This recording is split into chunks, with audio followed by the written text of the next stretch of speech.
Well, me too. We've just gone live. The stream's gone live. So, folks, you've just caught us doing some green room chat with the one and only mentor maestro, Sarah Grocott. We have known her for a good while. She emerged out the mist 3 years ago to save me from being welded to a sofa in the abyssal depths of despair, which won't go into a private thing. You know, when you suffer loss, you suffer the emotional gravity that goes with it. So that's a private thing. But to tell you what, we did have a male business mentor, but thankfully Sarah emerged out the mist as a female mentor who was like no other. We got on famously, great chemistry, and it kickstarted a great mentorship that has been backwards and forwards for the last several years. So I'll tell you what, Sarah, you know what we need to do? It's echoing slightly. Slightly echoing slightly. Well, tell you what, I'm going to just put my sound up slightly. Yeah. I'll just check I haven't actually got another browser window that's feeding the stream. I did that a few weeks ago. I ended up with a complete echo on itself because I was actually listening to the stream in another browser window. I didn't realize I'd left it open. So when it went live, I could hear myself echoing as I was speaking on the browser tab where it was beaming from. So I ended up with a great echo. It was like being in a 3-part Carpenter, Queen, ELO, ABBA harmonies with myself. It was a lot of fun and very confusing until I figured out that, oh, that's what I did. Bit silly. Right then, we need to do this, Sarah. It's our favorite thing to do.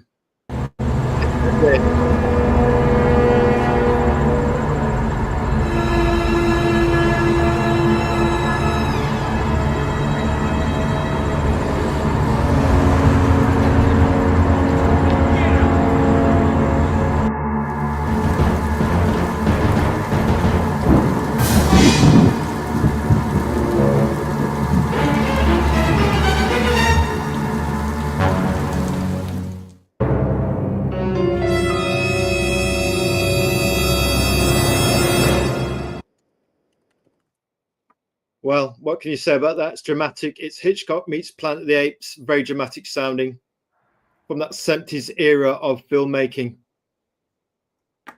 Did you catch that trailer all right, Sarah? Yeah, I'm still hearing two. It's repeating itself. Let me just check. You're hearing two things. Have you how many windows have you got open? Just this one, or have you got extra browser tabs open? Just the one. Just the one. Right. We'll proceed. Just the one. There is a setting on StreamYard. Let me just check it. I'm just going to look at it now. And let me just check orientation settings. Let me just check audio. Mine's okay here. Default echo cancellation is on. Reduce mic background noise is on. Stereo audio echo cancellation must be off to use stereo sound. Not worried about that. Automatically adjust mic volume. Right then, but you're still getting an echo sound? Yeah. That can be a thing. So you've just got the one browser tab window open in Chrome, yeah? No Safari? No Safari. No. I like Safari, but for some reason Safari doesn't play with StreamYard. I think it's about time Apple and Google and StreamYard sorted that out between them. It'd make it a lot easier for Mac users.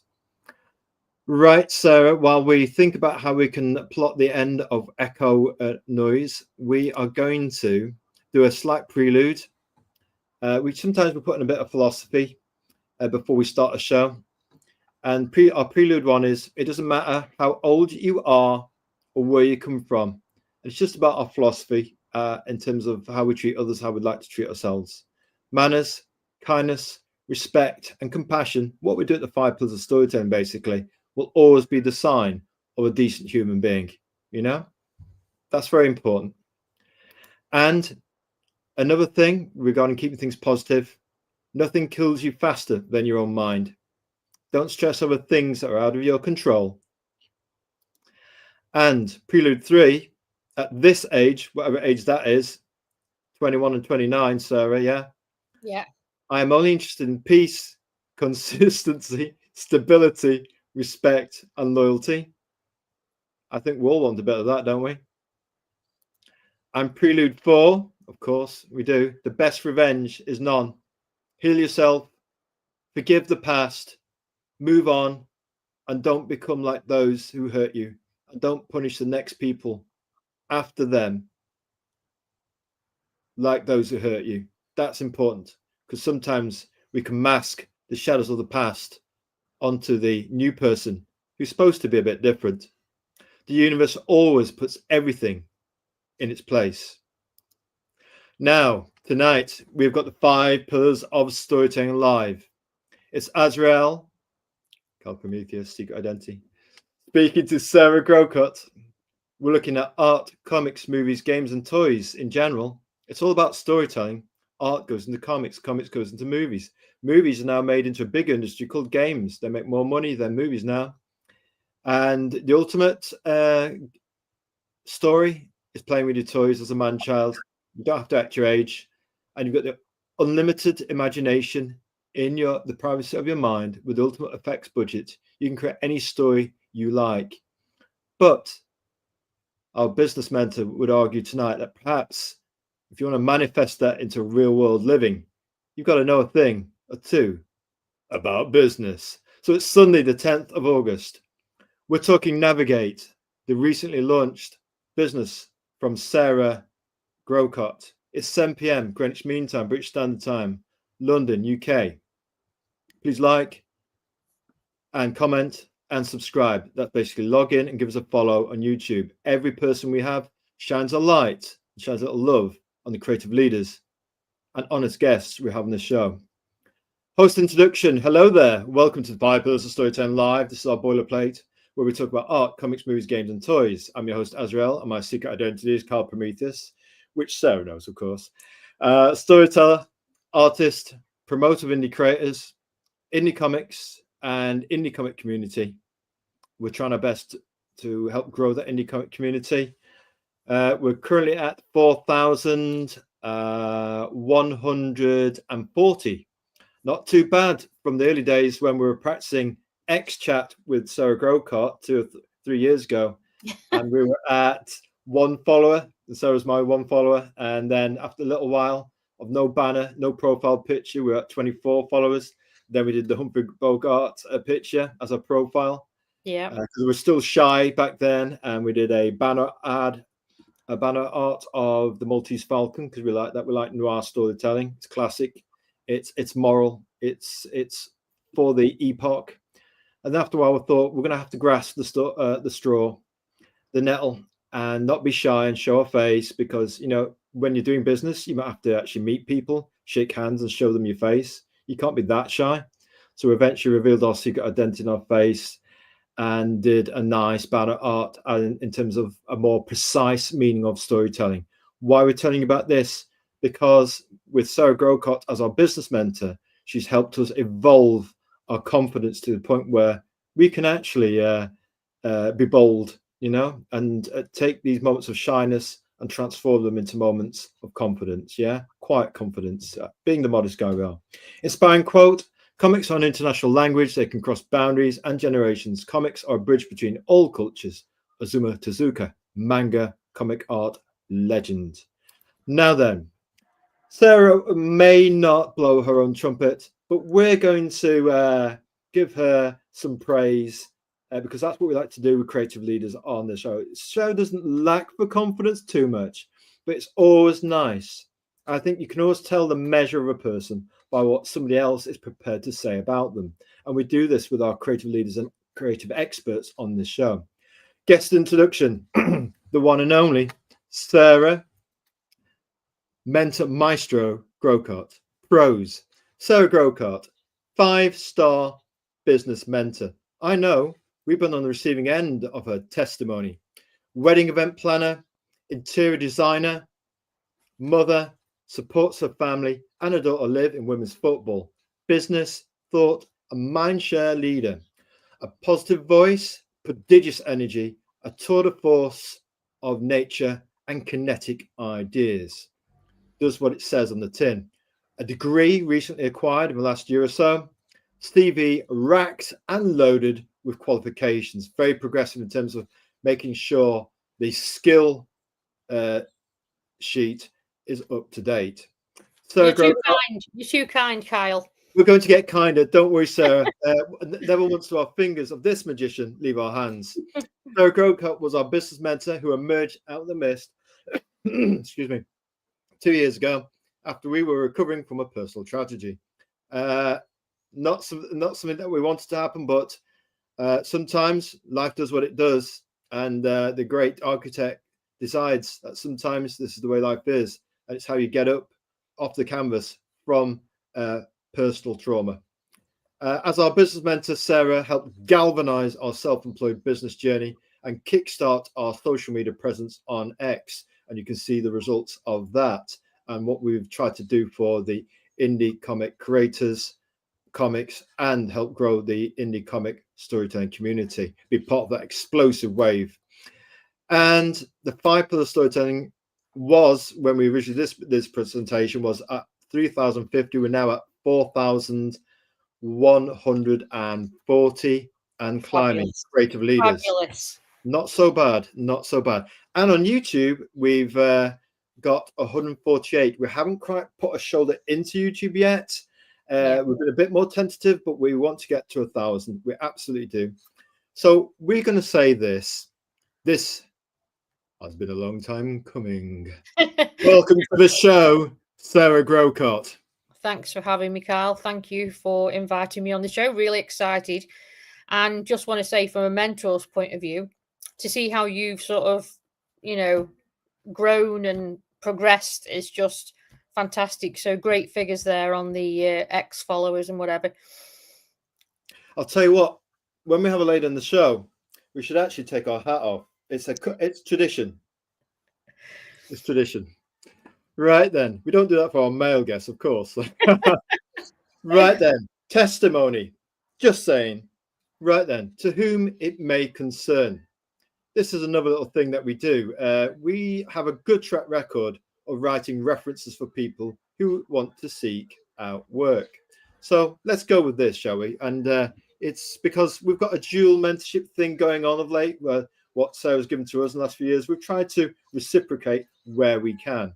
So to whom it may concern, with Sarah, you'll be getting a tour de force, highly energetic, super motivated fountain of positivity and a galaxy of ideas. And we'll look into that green light to make sure we're connecting with our audience that's present now and in the future. A problem solver and solution seeker, a cheery, agreeable disposition, and a team player, and a contract winner. Yes, actual contracts, business contracts. She always looks to add value through training and improve her skill base through just causes. Sarah is a master of her brief, a can-do attitude, multitasker, an energizing force of nature mentor who can bring out the full potential of others. And even the geese outside in the allotment yonder agree with us. We certainly wish to have a hologram of Sarah as our virtual business assistant every day. We suspect you could certainly lease out those for a lot of money. I think AI, I was going to say AI is coming, Kyle, so you never know, that could be on the horizon. It could be on the horizon, yes. We suspect we might be talking about AI in this very show, the much maligned AI.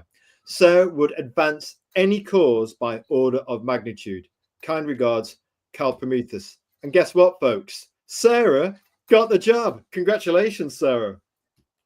Thank you very much. Thank you. Honestly, I think a lot helped because you were so open as well to, when people hear the word mentoring, a lot of people don't actually know what a business mentor is. And I'm hoping on the show tonight, we can get across how a business mentor can literally support and guide startups, existing businesses, and be that soundboard that everyone needs who's wanting to go alone or, that kind of thing. Yes, and another thing, we don't normally wear a suit and a dragon tie, folks, for our show. We're normally in a fleece. Or a Batman hoodie. And a Batman t-shirt, a Ketonian disciple we are in terms of Batman.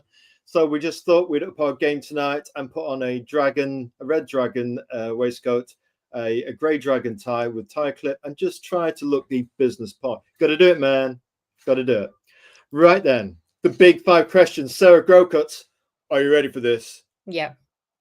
Here we go. Who is Sarah Grocott? And we've got some crib notes that we actually worked on this presentation as a collaboration. For the first time we've done that. You've got to collaborate in business, folks. You've got to network, got to collaborate. Who is Sarah Grocott then? Sarah Grocott, founder and Navigate Business. I'm on a mission to help people take the wheel of their own destiny. I believe self-employment isn't just about making a living. It's about creating a life you love. I work with startups, small businesses, and those at a crossroads, turning ideas into income with creative, out-the-box strategies that actually work in the real world. That's definitely me, out the box. I'm not here to dish out off-the-shelf advice. I'm here to listen, challenge, guide, and cheer you on every step of the way without the pom-poms. So you can build a business that feels right for you and your future. Basically, a lot of business mentors, what you do find with them is they are very corporate. I'm not like that whatsoever. Definitely not. I'm very much straight talking, and as it is, let's sit down, let's get the kettle on. Let's see what's going on. Let's see how we can support you, that kind of thing. Again, with business mentoring, it's one of those careers where people don't realize they need one because they think they've got everything in hand. But as I will be talking about as we go on, being in a business can be very, very isolating. And you've never always got that person you can turn to. You can turn to friends and family. They will nod the head. They will say yes, but really they don't get where you're coming from. Whereas you speak to a business mentor who's been through that same experience, they can definitely bring so much more to the table. Yes, it's like anything that requires such focus, whether you're an artist or a business person or you're trying to be both, the focus is so absolute. Sometimes it can be quite isolating, and sometimes you can lose your sense of perspective. And that's why it's good to actually get out there, meet people, get on social media, meet people in real life. So you're not just at the drawing board for 12 hours a day and losing that perspective. For example, touching grass, getting a walk in the park, you know what I mean? Even going shopping, breaking the circle. So you're not basically inside all day and you haven't seen sunshine in the morning, haven't seen sunshine in the afternoon. You need that vitamin D. I was going to say, we call that, I have a line for that called blue sky time. And basically, blue sky time is time for you to literally sit on the grass, look up at the clouds, watch the clouds moving. And even if it's just half an hour a week where you have that blue sky time, because when you are self-employed, you're wearing so many hats. You're the sales, the marketer, the product development, you are logistics, you are the accounts, you are so many roles. And that is a big mental pressure on someone. So everyone needs that breakaway, because otherwise you face burnout. Simple as that. Yeah, I mean, one of the things we do now, we remember your advice from a little while back, was actually, Kyle, get out the house, touch the skies twice a day. And now what do? In the morning, we go out to the horse in the allotment opposite. We try and feed him a carrot. And we sit down on the grass, and we haven't done it barefooted yet, but we probably will, to basically recharge our battery and commune with nature. And what we do in the evening is do the same thing, but when it's that time of the evening, we meet our neighbors because they're feeding the horses and the geese and the goats because they own 3 allotments. And we get to commune with other people. And sometimes we occasionally get some down-to-earth, bite of reality sandwich advice. Sometimes you don't always want to hear it, but sometimes it's absolutely what you need to hear. Simple steps, Kyle. Simple steps. Simple, smart goals. I'm going to leave the house twice a day. I work, and I'm focusing on, for an indie comic creator, I'm focusing on what I want to do. But that passion can sometimes burn you out. You need that step away to freshen the mind, freshen the eyes, freshen the outlook even, to then come back and continue with what you're doing. Absolutely. Nailed on. Solid gold advice. Now then, what does Sarah Grocott, great. Now we've got hints there with the logo of your recent launch business and the brainstorming of the different aspects of everything that is involved in business with a guy looking on. So we've got some more assist text for you that we worked on together. Yeah, no problem. And we put it in, and off you go, Sarah. Yeah, so it's true exactly what I've said. I've met so many talented indie comic writers and artists who've got brilliant worlds in their heads, incredible characters on paper, and no clue how to turn that spark into something that can actually pay the bills. And that's so distressing to see in one way, because they've got it's a bit like marketing. If you've got a good product but you're not getting out there in the right way, nobody's going to see it. If you're creating a character in an indie comic that's absolutely phenomenal, if you're not getting it out there and it's not being seen, it's sort of like it's turning that passion for the art, but then bringing in the business, because without the business, you're not going to make any money from the art alone. No. And I think here the thing is, your idea isn't just a comic. So it's a story, yeah, it's a style, it's a vision that can grow into a full-blown brand. Now, if you think about full-blown brands, you've got to think about merchandise. You've got to think about the sky's the limit. You create an indie comic character that suddenly takes off. You've got licensing opportunities. You've got merchandise. You've got anything, sponsorship. You've got absolutely anything that comes with it. So it's not just a comic. So that means more than selling single issues. It's about a following. Community is key. Creating products people love and opening doors you never thought possible. You get into that community and you get that community following your indie comic. They will do the affiliate marketing for you. They will be your voice. They will get you out there. I know the thought of branding can sound a bit corporate, but it's not about losing your soul to the business side. It's about protecting your creative freedom by making your work sustainable. It's about turning your passion into something that supports you rather than drains you. And I think that's, totally. That's absolutely nailed on there, Sarah. You know what I mean? It's not about selling your soul. You don't have to go and work for the big two. You can create your own independent comic, but you still need that commercial balance with the art side of things. You can have the best art by Michelangelo or Da Vinci, but if you haven't got business patronage, then you're not going to make enough money, and then you will defeat yourself. It's you've got to look yourself in the mirror and think, what do I need to take this out there? It's like getting out the house, getting some sunshine. It's getting that business perspective, isn't it? It's that holistic sense of, right, am I healthy? Is my project healthy? And is my business sense healthy? Have I got the three circles of my life, work, rest, and play, balanced in order to deliver this and make some money from it, without becoming frustrated? Yeah, I think self-awareness comes into it very much key. So I think that when you are creating an indie comic, yes, you're going to be good at all the good things that you need to be at. The imagination, the creativity, the actual art, that kind of thing. But it's also being self-aware about where skills might lack when you turn that into a business. And if you can then highlight where there are skills gaps, it means we can fill those skills gaps. So, for instance, I'm currently delivering courses throughout the UK called Kick Off in Business. Yep. And like I say, every week we're going through branding and all that kind of thing. And I've got to have a complete mental block then what I was talking about. While you're having a mental block, we're just gonna, we've got in the house, don't you? We actually tagged him in the banner art for this. Oh, right, great. We normally do it quite generically. Well, not generically, because we normally talk about us and the special guest. Yeah. But we actually tagged one of our creative leaders, John Long. Remember that night you came in and in the chat? So basically, we're going to have a little chat with John Long here. We're going to say, hello, John Long. He's saying hello to everyone. We're saying, hi, John. I will be in touch. And we're saying here, hello, John. And he's saying, nice jacket, Kyle.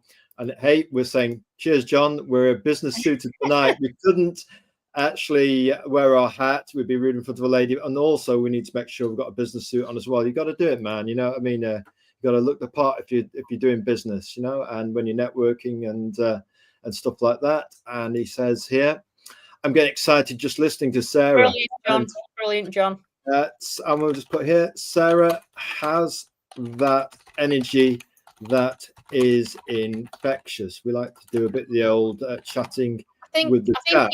I think it's very much a can-do attitude. I've always been a big believer from a very young age that my granddad, because unfortunately my dad passed away when I was sort of 2.5 years old in an accident, in a mining accident. So my granddad sort of became my dad. And he was very much like, you can do anything you put your mind to. And I do think him implementing that in me has made it so that basically, you know, you can do anything. But the thing is as well, don't just think about, so I've said this before when I spoke to John as well, when you are an indie comic creator, don't just think about the small picture, think about the bigger picture. If you're going to go in, you may as well go all in. So yes, dip your toe in the water, but then think on the larger scale. That's what I want to sort of get the message across tonight, really. We have probably where you were going as your thread was thinking of these next points. So here you go, Sarah, just for you. Yeah, brilliant. So basically, with indie creators, shape your vision so your story and style stay at the heart of everything you do. We want authenticity, but we also want to know who's the person behind the character. Because if your community see who that person is, they will get behind you 100%. Find you. Yep. Find your audience, not just anyone, but the people who love, share, and champion your work. People are very good at seeing through people who are just in a certain business to make a quick buck, so to speak. I think when you have got pure passion about what you do, it's so visible. And I think sometimes with business mentoring myself, I think because I come across with so much passion and enthusiasm, people can see how much I love so much what I do. I love empowering others, love motivating others. I'm just turning this phone off because I'm actually getting messages and my phone. You know what? I think that is actually quite good practice. Actually, I think we're going to do that ourselves. Actually, sorry about that. We're going to watch this, folks. We're going to turn the phone off. You should never. I'll tell you what. We'll have to swipe it open first. You know what I mean? We can turn it off. Right. We're going to do that. And, it saves a lot of distractions. I think yeah, definitely. But I think obviously, like I say, find your audience because people will see through straight away. If they think you're in this wholeheartedly because this has always been a passion of yours, always been what you wanted to do, always been at the heart of you, they will get behind you and they will back you. Think beyond the page. So this is where I'm saying the sky's the limit. Don't just think, oh right, okay, I might sell some indie comics, I might sell that. Don't just think like that. We've got to open up that vision to hang on a minute. What other products or what other services can I actually sell and what can I get back in? And one analogy I'd use from that is the business umbrella that I use with all my clients. Imagine you're the indie creator that's standing, holding an open umbrella. You're underneath the umbrella.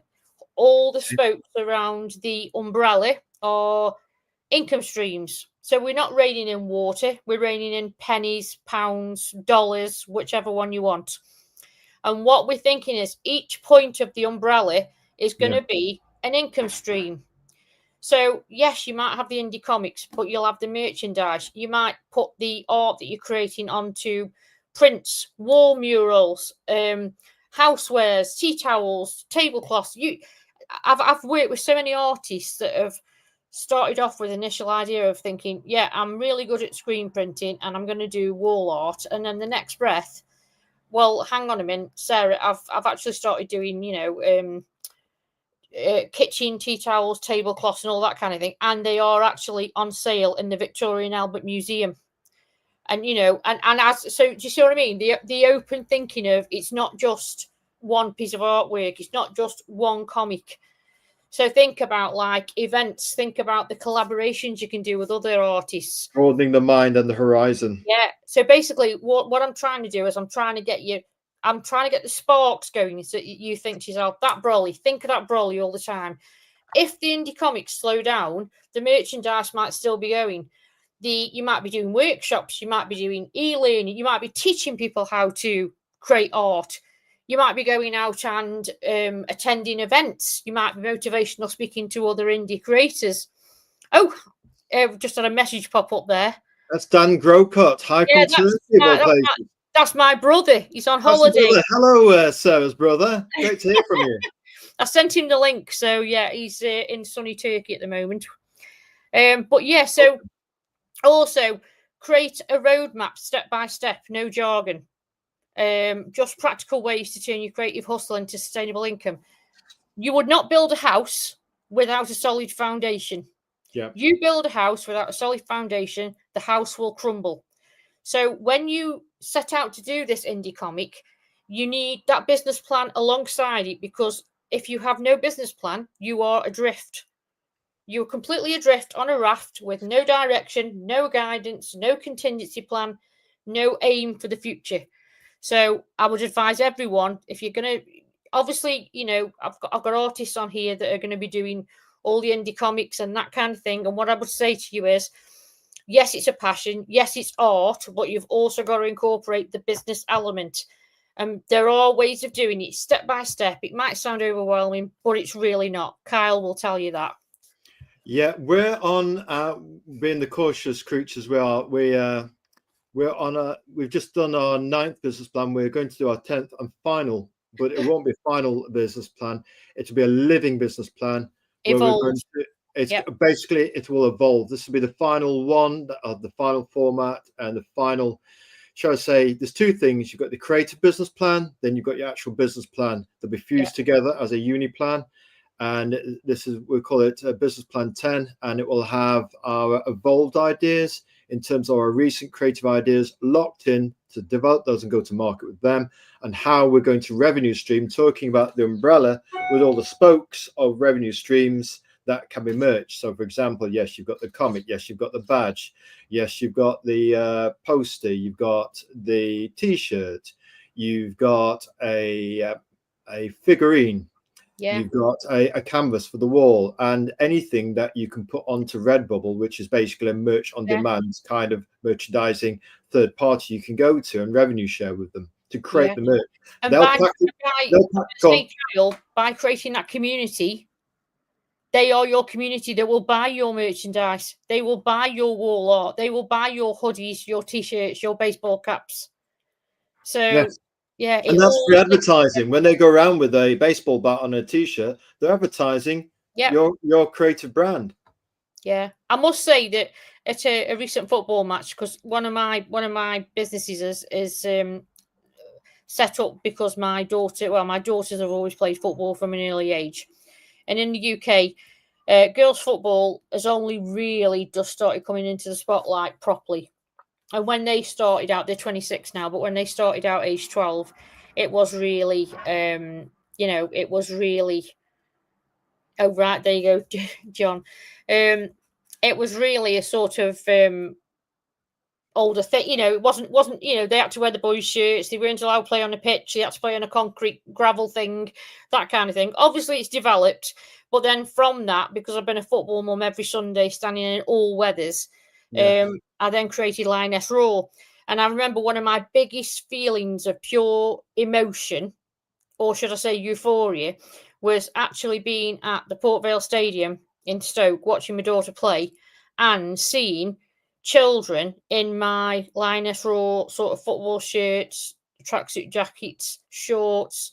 And for me to see the logo I'd trademarked, for me to see the name, it was just so rewarding. And you'll get that same feeling when you guys see people wearing your thing. And the thing is, with print on demand now, you haven't got to hold the stock.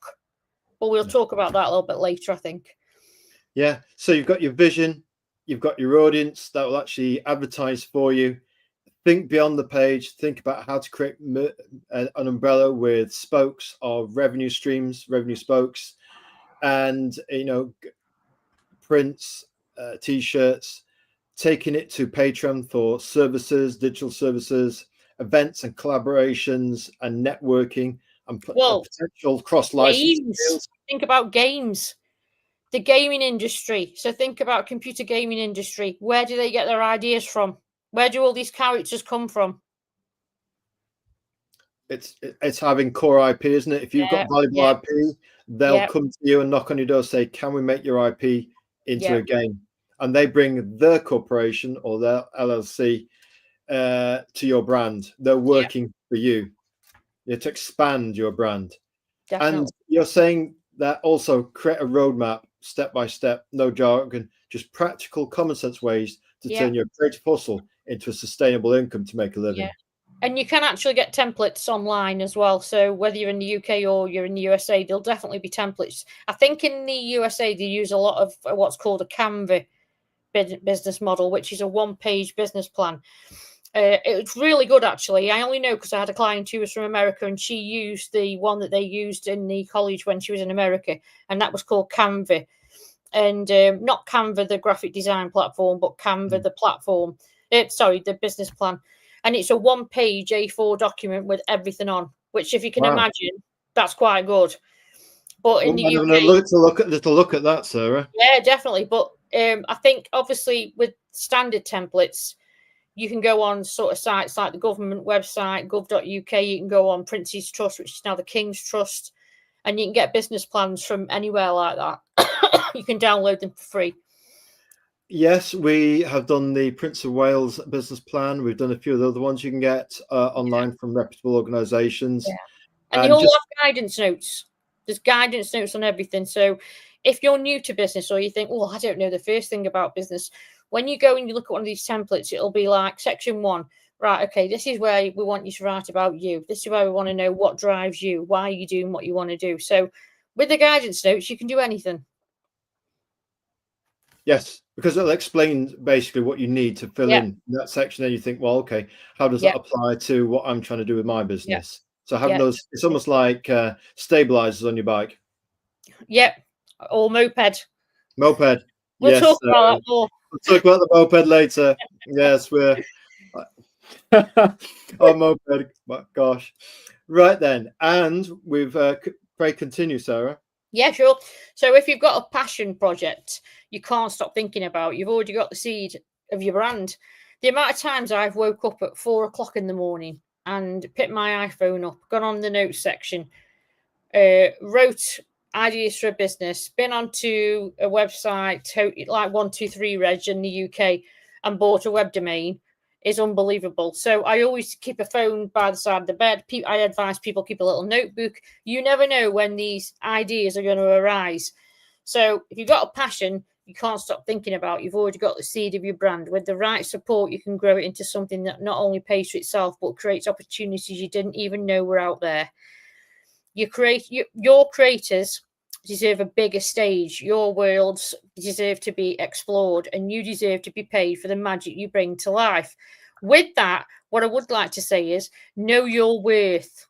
This is a big thing with self-employed people, that sometimes they don't feel like they know what they can charge for things or what they should be, and that is a massive thing, Kyle.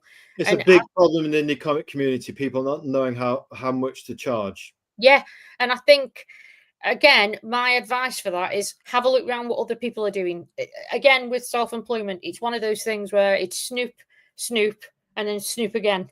Because if you see what your other people are doing in the same field, competitors, you can see what fingers in pies have they got. Are they doing merchandise? Are they doing hoodies? Are they doing licensed products? Are they doing kids' toys that are, I don't know, like figures, depending on what kind of indie comic you're doing. Yeah. But again, by doing that, you're going to get you're going to get the overall picture. Yes, absolutely. And you'll be able to price yourself from that. Yes, absolutely. Wow. Do you know what? That's what. Oh, brilliant, John. Awesome. Thank you. Thank you, John. So we're just thinking about that. I thought we're going to put John's comment up. And here we've got, glad you're enjoying it, John. Yeah, brilliant, John. So sometimes when Sarah gets going with energy, you sort of have a moment to try and process and absorb it. You're thinking, yeah, that sounds cool. Now we need to go away right now and do it. Yeah, exactly. Exactly. Right then, Navigate is your recently launched business, and obviously you've got all those things around it. Like you've got to set up your Yeah. email, your accounts, your business plan, your pie chart, your Yeah. revenue charts, your graphs, your roadmap, so you know where you're Yeah. going on your moped, of course. Yeah. So then, tell us a little bit more about what Navigate is. So Navigate was, so if you look at the logo, because obviously I'm with a lot of artists on the show. So if you look at the logo, you've obviously got the Navigate name, but then you've got the sat nav, well, like the sat nav pin above. And being self-employed can be like being on a journey. So as a business mentor, I'm sort of like you, as you'll see on the website, it does say I'm your wing woman, basically. I'm sort of your maverick. I'm the person that goes on that journey with you and helps you to reach that flag at the top of the steps on the logo. Because sometimes, like I say, when people are setting up a business, or even they might have an indie comic that's been going for a while, but it sort of becomes stagnant. Yes. That's where fresh eyes come in and look. And again, what I do say to a lot of clients is, when you've got your own business or your own brand, you are so wrapped up in that baby of yours that you can't always see outside opportunities. It was But then blinkered in a kind of cul-de-sac. It was become boxed in. completely, and then you get someone like a business mentor who comes in and looks at everything from an outsider's view, and then suddenly there you go. Have you thought about doing that? Have you thought about doing that? And it's just like that light bulb is on the screen there. It's Yeah. like you can see light bulbs going off in the Yes. in the mentee's sort of head, as if like, well, hang on, why didn't I think about that? But it's only because they're so deeply involved with their brand or their business that they aren't seeing what else, they aren't seeing opportunities because they're trying to concentrate solely on the thing. And again, this is another sign, this is another way I'm trying to get across the point that business mentors are so important. So yeah, so Navigate was set up so that I could help startups and also help existing businesses who've been struggling, not making enough money. I've Yeah. worked with this, I was going to say, I've also worked a lot with I've had some clients who've been on universal credits and in the UK, which is like the benefit system, Yeah. and they've wanted to go self-employed, but they haven't got the luxury of money or the luxury of being able to get bank loans and all this kind of thing. So a lot of the time, I've been working with people who've sort of had barriers. It could be commitment, it Yes. could be, like family commitments, it could be caring, it could be anything. Self-employment is a really good option for anyone who has got sort of barriers that they might be facing, because you can always work around things. But yeah, so again, I've worked with sort of different types of people from different types of backgrounds, all wanting to become the master of their own destiny. And that excites me then, because you carry on working for, I use this term, how can I say? The old term was, do you want to work for the man, or do you want to sort of be the man? Do you want to be the actual boss? And the thing is, while you're working for someone, you'll always have your income sort of dictated to you. You'll always have your holidays dictated to you. Suddenly you become your own boss, you become self-employed, you create your comic, you create, your artwork, you get your merchandise out there, then all of a sudden you're the master of your own destiny. You can make whatever money you want. The more you put in, the more you're going to get out. Yes. So yeah, so from Navigate, we do mentoring. I've got courses coming up. I'm about to launch a TikTok channel. And I'm going to be doing, I'm going to be doing a TikTok channel that is solely focused at people wanting to, business tips, marketing tips. I've again just recently finished a huge AI course for business. I know AI is a bit of it's one of those terms when you do talk to artists, it's not about the art side. This is about the AI for the business streaming. Because as I've just mentioned previously, you've got so many hats on as being self-employed. If you can save any kind of time by using AI to do the business functionality, it frees you up to be the creative person you are and to carry on creating. efficiency. Yeah, totally. Yes. But yeah, so that's Navigate basically. We're going to be running networking events in the UK eventually, but it's predominantly mentoring and supporting either startups or people who have got businesses and are struggling. And like I say, I've worked with a number of indie comic creators. I've worked with artists. I've worked with musicians. I've worked with, over the last 5 years, I should say I must have worked with over 3,000 clients, and these have all been at different stages. And I absolutely love what I do. I love the variety. You can tell that you're passionate and energized by the variety, and it's the energy of creativity and being with other creative people and networking with those kind of people. And everybody's different, but the solutions might have some commonality in terms of having, as you say here on the Navigate, having that planning and strategy, having that mentorship and support, having the essential resources, tools and courses, like you've been talking about the AI course for efficiencies, and that marketing and branding to connect your creative passion outwardly to your potential audience. Now then, can you identify with any statements below? We've got a little bit more. I do actually quite like that. I do like the comedy in that part at the top, actually. Go on, tell us about it then, sir. We like the comedy. Yeah, basically about the top line, I think it says something about, have you scribbled a business plan on the back of a supermarket receipt or something like that? Is your side hustle coming off the kitchen table and you can't cope anymore? You need to turn it into a business. But basically, that's how most people end up from a self-employment, angle. Yes. And it's about getting more structured with it, isn't it? And getting organized. Actually, instead of thinking about it, I remember the first business plan we did. We basically downloaded a 20-question business template off the internet, and it went from being 20 questions with just a few pages, where we filled in just something pithy in each one, to an opus whereby it was 500,000 words. You know us.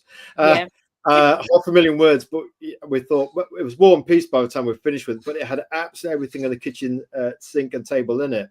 But we realized we're not going to take that to a banker.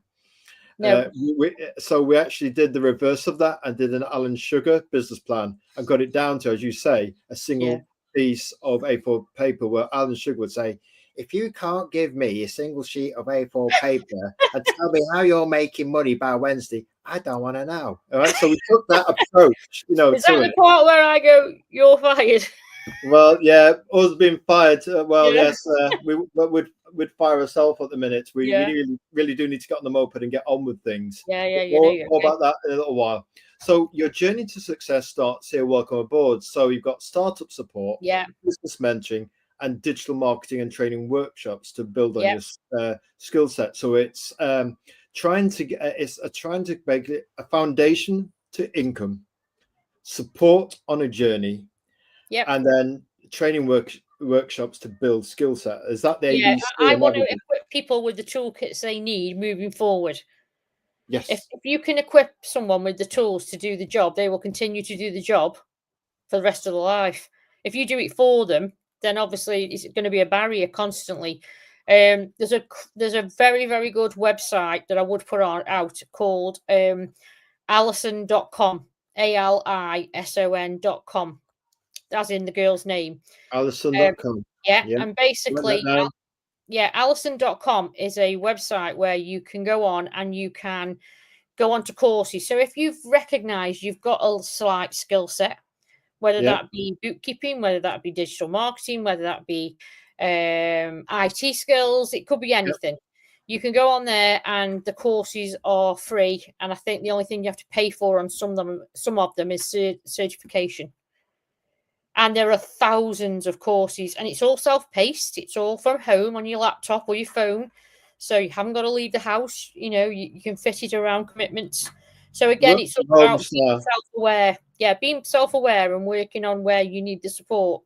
But obviously, then from Navigate's point of view, I'm hoping to be creating a membership. So a membership subscription, so that I want to start it from quite a low amount per month, so that everyone gets access to this, where they get like a phone call, they get joined onto a private Facebook group. They get emails throughout the month and all that kind of thing. But I want to make it so it's affordable for everyone, and there's different tiers of it. So the more you want, obviously the price will increase. But I've got another visitor. Georgiana Kensington. That's an exotic name. We like that one. Hello, Georgiana Kensington. Georgiana is a fellow business mentor. She was on my team. But more than that, Georgiana is a very, very, well, she's my best friend, to be honest.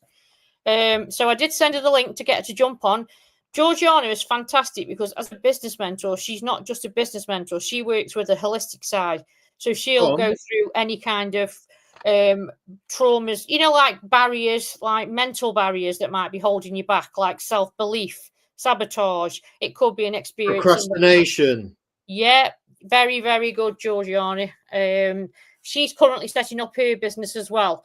Again, so we'll be collaborating very, very closely. We're like the Cagney and Lacey of 2025. Used to watch Cagney and Lacey. It's the Cagney and Lacey of 2025. That's a good analogy. Yeah. Good to have you here, Georgiana. Yeah, Georgiana, on the side of things, and business mentor and Sarah Grocott, best friend. Yeah. Wow. So small world, eh? Yeah. If you're connected. Definitely. And it's about opening these blinkers and getting connected. Totally. And letting yourself be galvanized by that external energy, universal manifestation.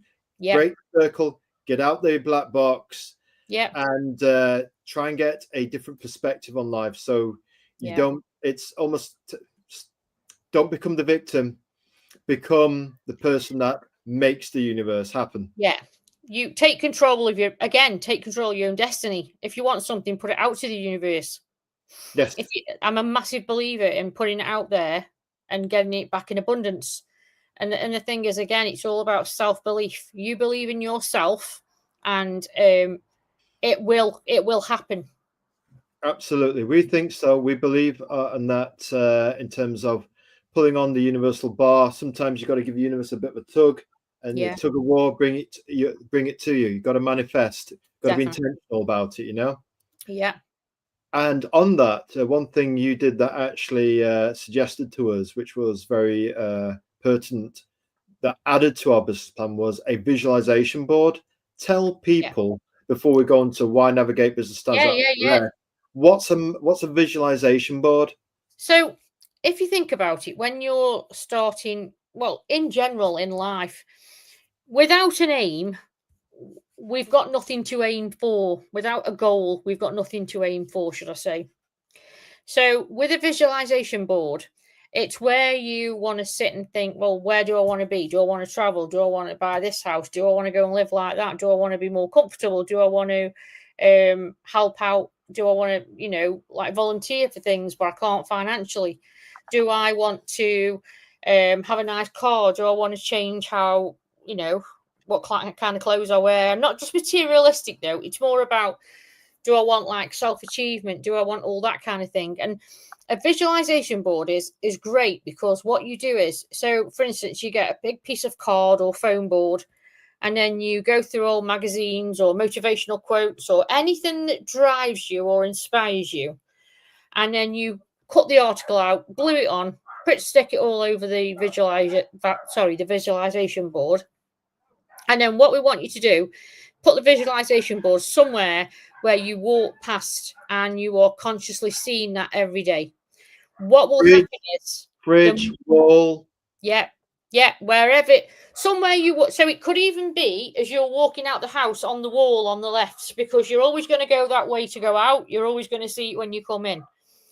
But then with a visualization board, what will happen is your subconscious will start seeing all these goals on this visualization board. And then it will be like you'll be more motivated and more driven to get to those goals on the visualization board.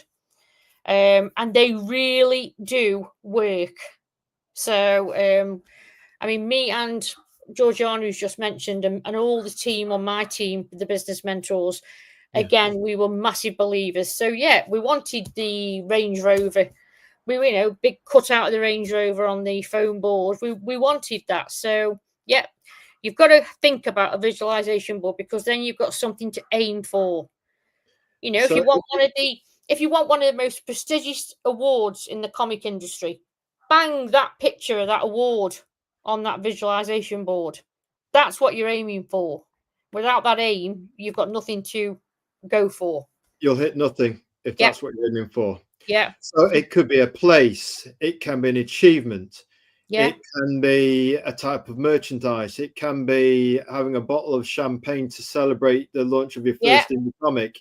Yeah. It can be a fancy car, it can be a Range Rover. Yeah. It can be a special holiday treat, maybe flying out to Greece. Yeah. It could actually be peace, harmony. It could be words that you want to, you know, de-stressed. You want a life where you haven't got stress, where you can have the business running more for you, like passive income, where you are not really. So with merchandise, for instance, we've talked about this, pennies while you sleep. Pennies while you Income sleep. coming in. Yeah. Freedom. Totally.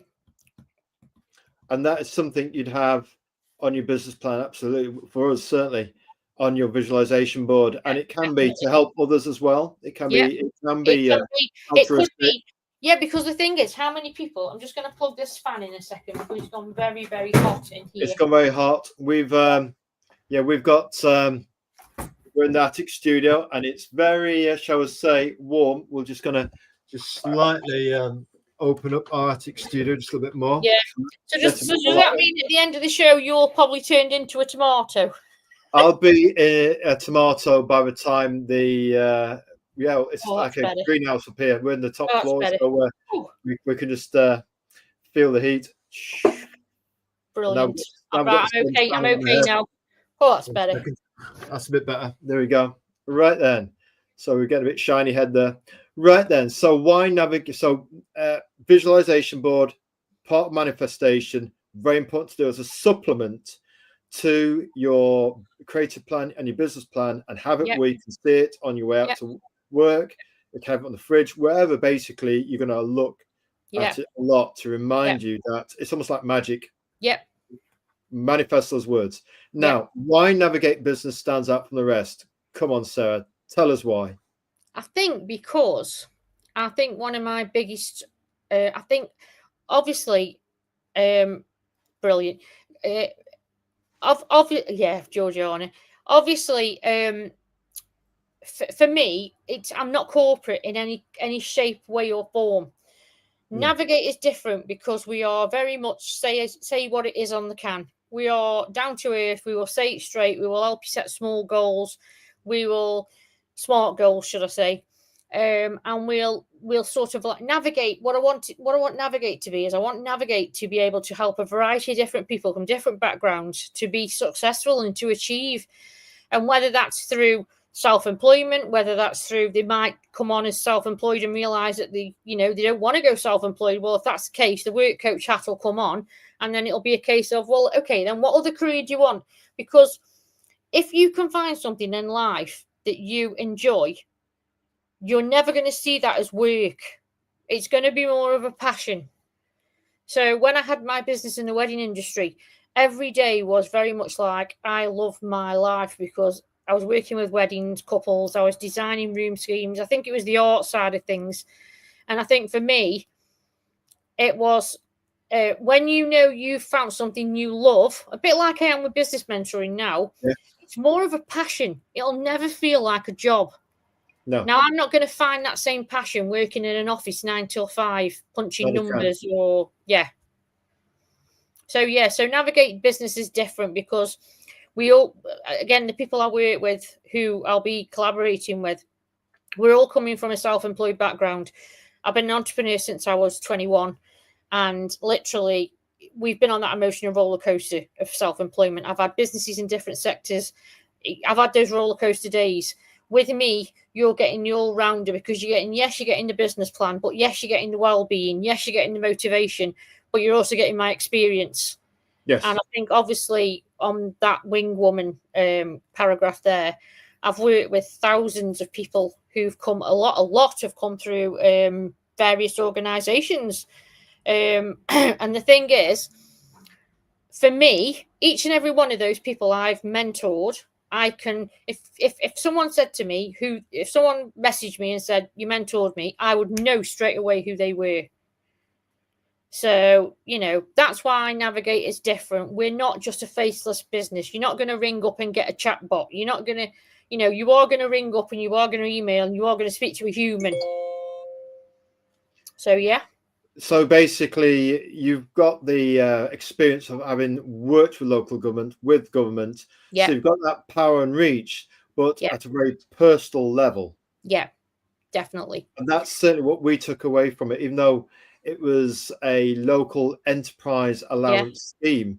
Yeah. We had our male business mentor, very different style to yours. And I think this is where we find that feminine energy in terms of mentoring is very galvanizing. You know what I mean? I think I came in a bit like a whirlwind to you. Yes. Just went, woo! Yeah, that would be an understatement, Sarah. Absolutely, absolutely was. So basically, that can have a very energizing effect on the on a guy, because especially if you're coming from where we were in terms of a tricky background situation, and it's that sense of nurturing that feminine energy can bring to the table, compassion, understanding, patience. One word, grace, and that maturity, but also that you've alluded to there, that since you were 21, that experience of, it's one thing saying you want to set up a business, but have you got all the skill set in your armory to do that? If you haven't, perhaps you need some training or some mentoring to get you over those hurdles. There's a slide that I show on the Kick-Off in Business course when I do the courses on the first day. Before I even start talking about business, I do a bit of a slide, and it's like who am I? Basically, who am I to sort of tell these guys, to speak to these guys and give them my knowledge? And on it is a lot about how I started off, like age 21, opened a tea room, and then a lingerie business, and so on, and then the wedding business, and then an engine management system company website selling ECUs, which are the car engine, obviously weddings. But on each of those things, what I think is important, in brackets, I had no experience in this sector. So what I was trying to get a point across was, I took a leap of faith. A leap of faith. I do think with entrepreneurism, you've got to have you've got to have a good amount of courage. And I think courage and self-belief can get you through anything. Absolutely. Yeah. Absolutely. Courage and faith. We think so. It's that sense of belief. Sometimes you've just got to jump in the deep end and see how you go. You know what I mean? You don't really learn how to do business until you start. You know what I mean? You learn by doing, You get on that moped and you ride that moped. And if you fall off that moped, Kyle, you get back on that moped. You do not run in the goalpost. You get back on the moped and you carry on until you can balance the moped. Yes, Uncle John didn't forgive us for trashing his moped. We just remember seeing, how did it go? Sky, black, crunch, indicator light broke, the gear pad, the seat was off, the gear was bent back, and we got scratches all over, but we miraculously survived, which meant that obviously we could go on the moped the very next day. So and that's what it's like. If that's the worst that could happen, you can go again tomorrow. But how many times have we gone back to that analogy, that original story you told me about coming off that moped? Yes, there was certainly an art to it, and we'd certainly mastered that, the art of chaos. Yeah. But yes, it's like, have you got any wobbles or wild ideas, any questions? Let's chat. And it's a case of just giving it a go. I mean, the number has changed on there. So if anyone wants to get in touch, obviously the email address is still the same. It's on the website, but I just need to update the telephone number on there. So really, you're helping people to navigate themselves. So if you don't have a sat nav or a map or a business plan or a roadmap, how do you know where you're going or what direction to take unless you've got that sat nav or that map in terms of where you're going? And the business plan or creative plan is just a yin and yang. You've got the creative Yeah. plans, where you're going creatively. You've got your chapters of your book, and if you're doing the art and the writing yourself, you know what style you're going for. And then in terms of the business side of things, how much is the comic going for? What kind of merch can add extra gravy to your revenue? Yeah, totally. And that's what I'm on here tonight for, predominantly to just give, you guys who are trying to do this and trying to create indie comics, and you're trying to build. And what I would say is, you're not just an indie comic, you're creating an indie brand. It's an indie comic brand. You're not just going to be an indie comic, you're going to be an indie comic brand, and that's the bigger picture to keep in mind. You're building a brand. Without you, there is no character.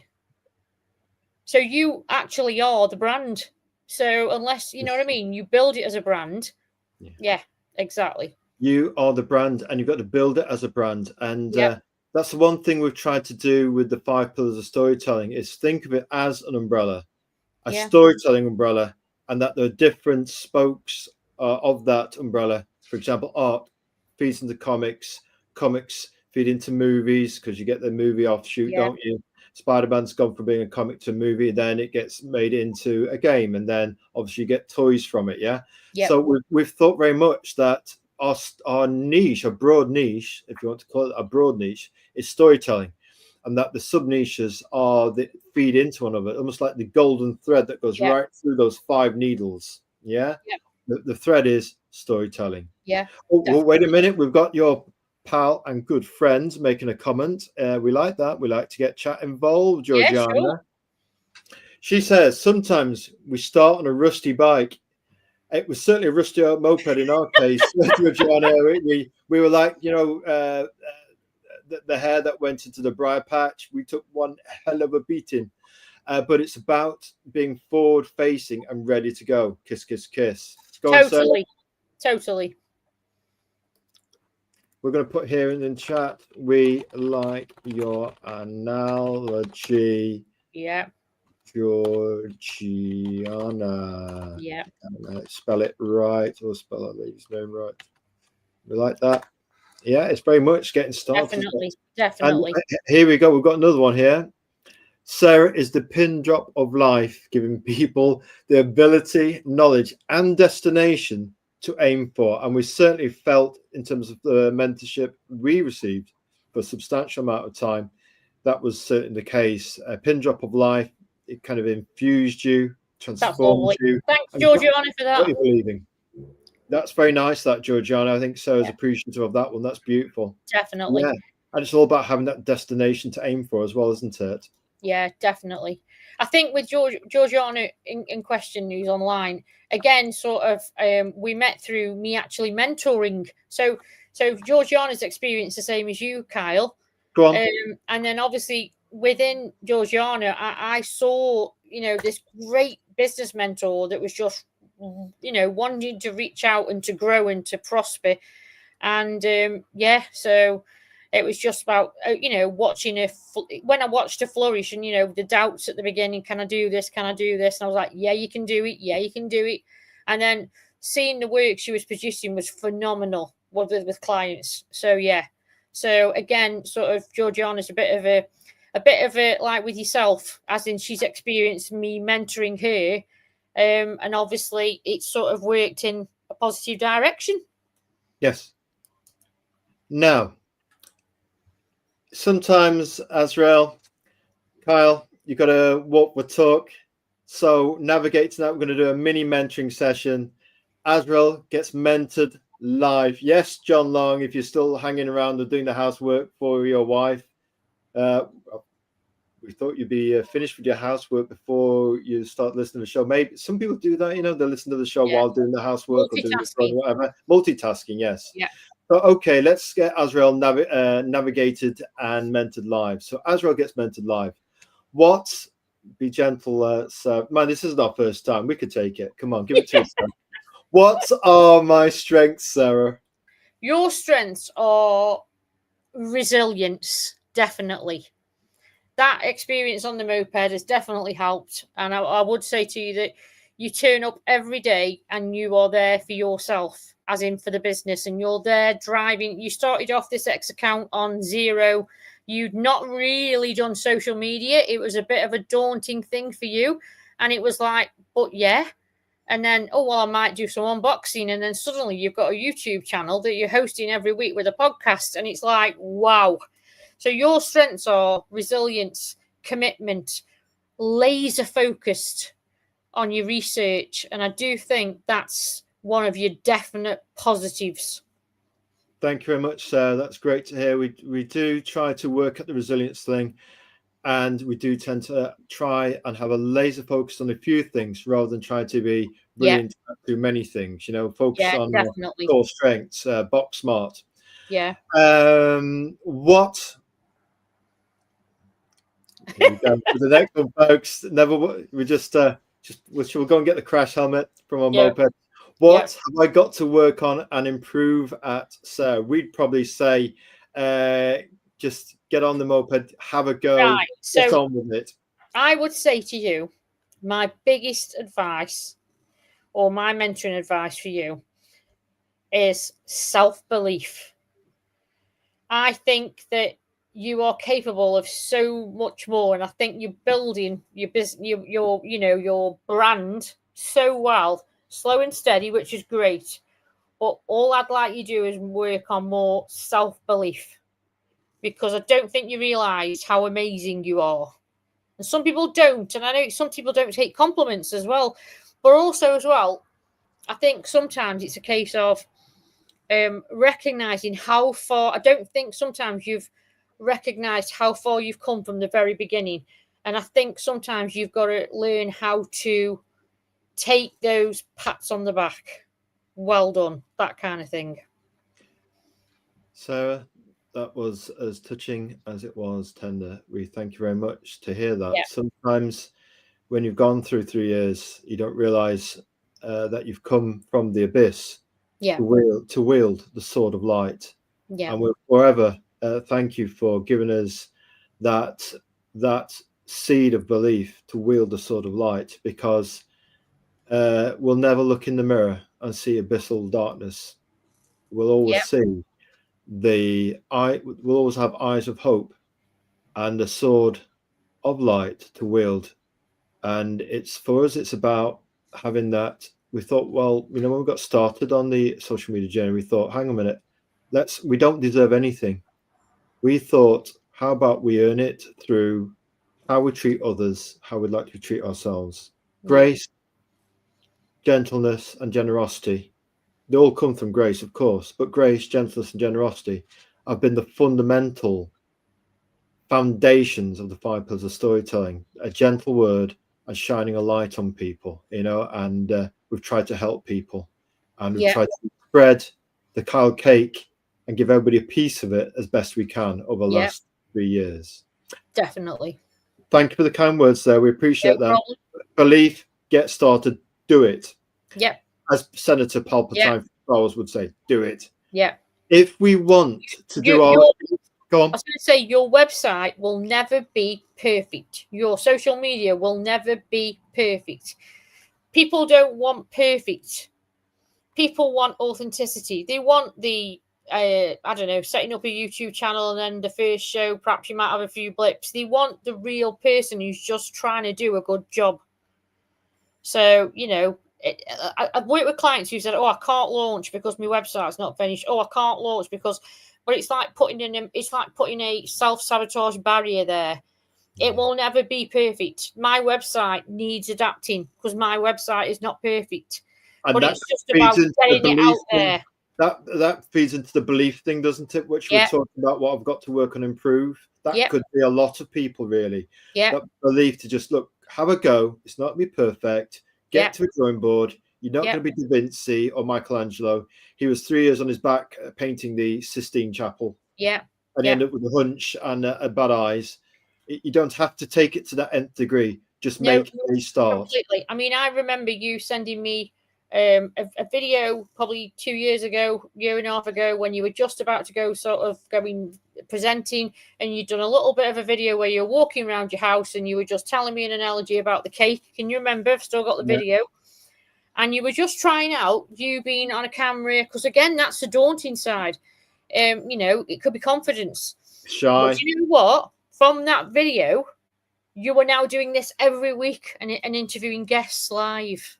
So that shows how the confidence can build when you just trust in the process and take that leap of faith. Got a comment here from Georgiana Kensington, exotically named so. Yeah. Azrael, oh, thank you very much. We're very modest here. Azrael has a deep understanding of manifesting. We've certainly been mindful of the things that we can't see before the guiding star passed away. We would say that we became gradually more open to the things we couldn't see, and agreed with her that the things we can't see have a big effect on our lives, and how we believe in those things that we can't see, and the thoughts we have in our head, good and bad thoughts, we have to be mindful of, and actually project what we wish for into that big cosmic mirror, because it will reflect back to us. If we have doubt, it will reflect back to us. If we have confidence, it will reflect back to us. Once upon a time, I would have been very dismissive of this, but the last 3 years, and certainly before we met Sarah, we've become more and more open to the unseen, and it has a big impact in terms of visualization boards. What will actually happen in your life? If you look in the mirror every day and say, "I'm rubbish, I'm no good, I'll never do it," what do you think the universe is going to give back to you? Yeah, totally. And I have this conversation with Georgiana regularly. So that's lovely what she's wrote there. He has a wonderful... Yeah, he has a wonderful presence. Well, if you say so. And it has been epic to watch us both, Sarah. Brilliant.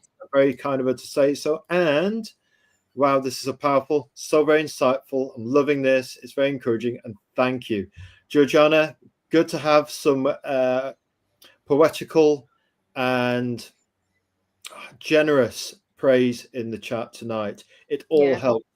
Energy feeds and manifests off giving energy, generous energy. I was going to say Georgiana would be fantastic to get on one of the shows where she could, if you were having any, indie comic creators on here that were up against barriers, possibly, where she's a mine of, she's literally got so much knowledge regarding barriers and trauma and ways to get over things, and she's a hypnotherapist as well as everything else.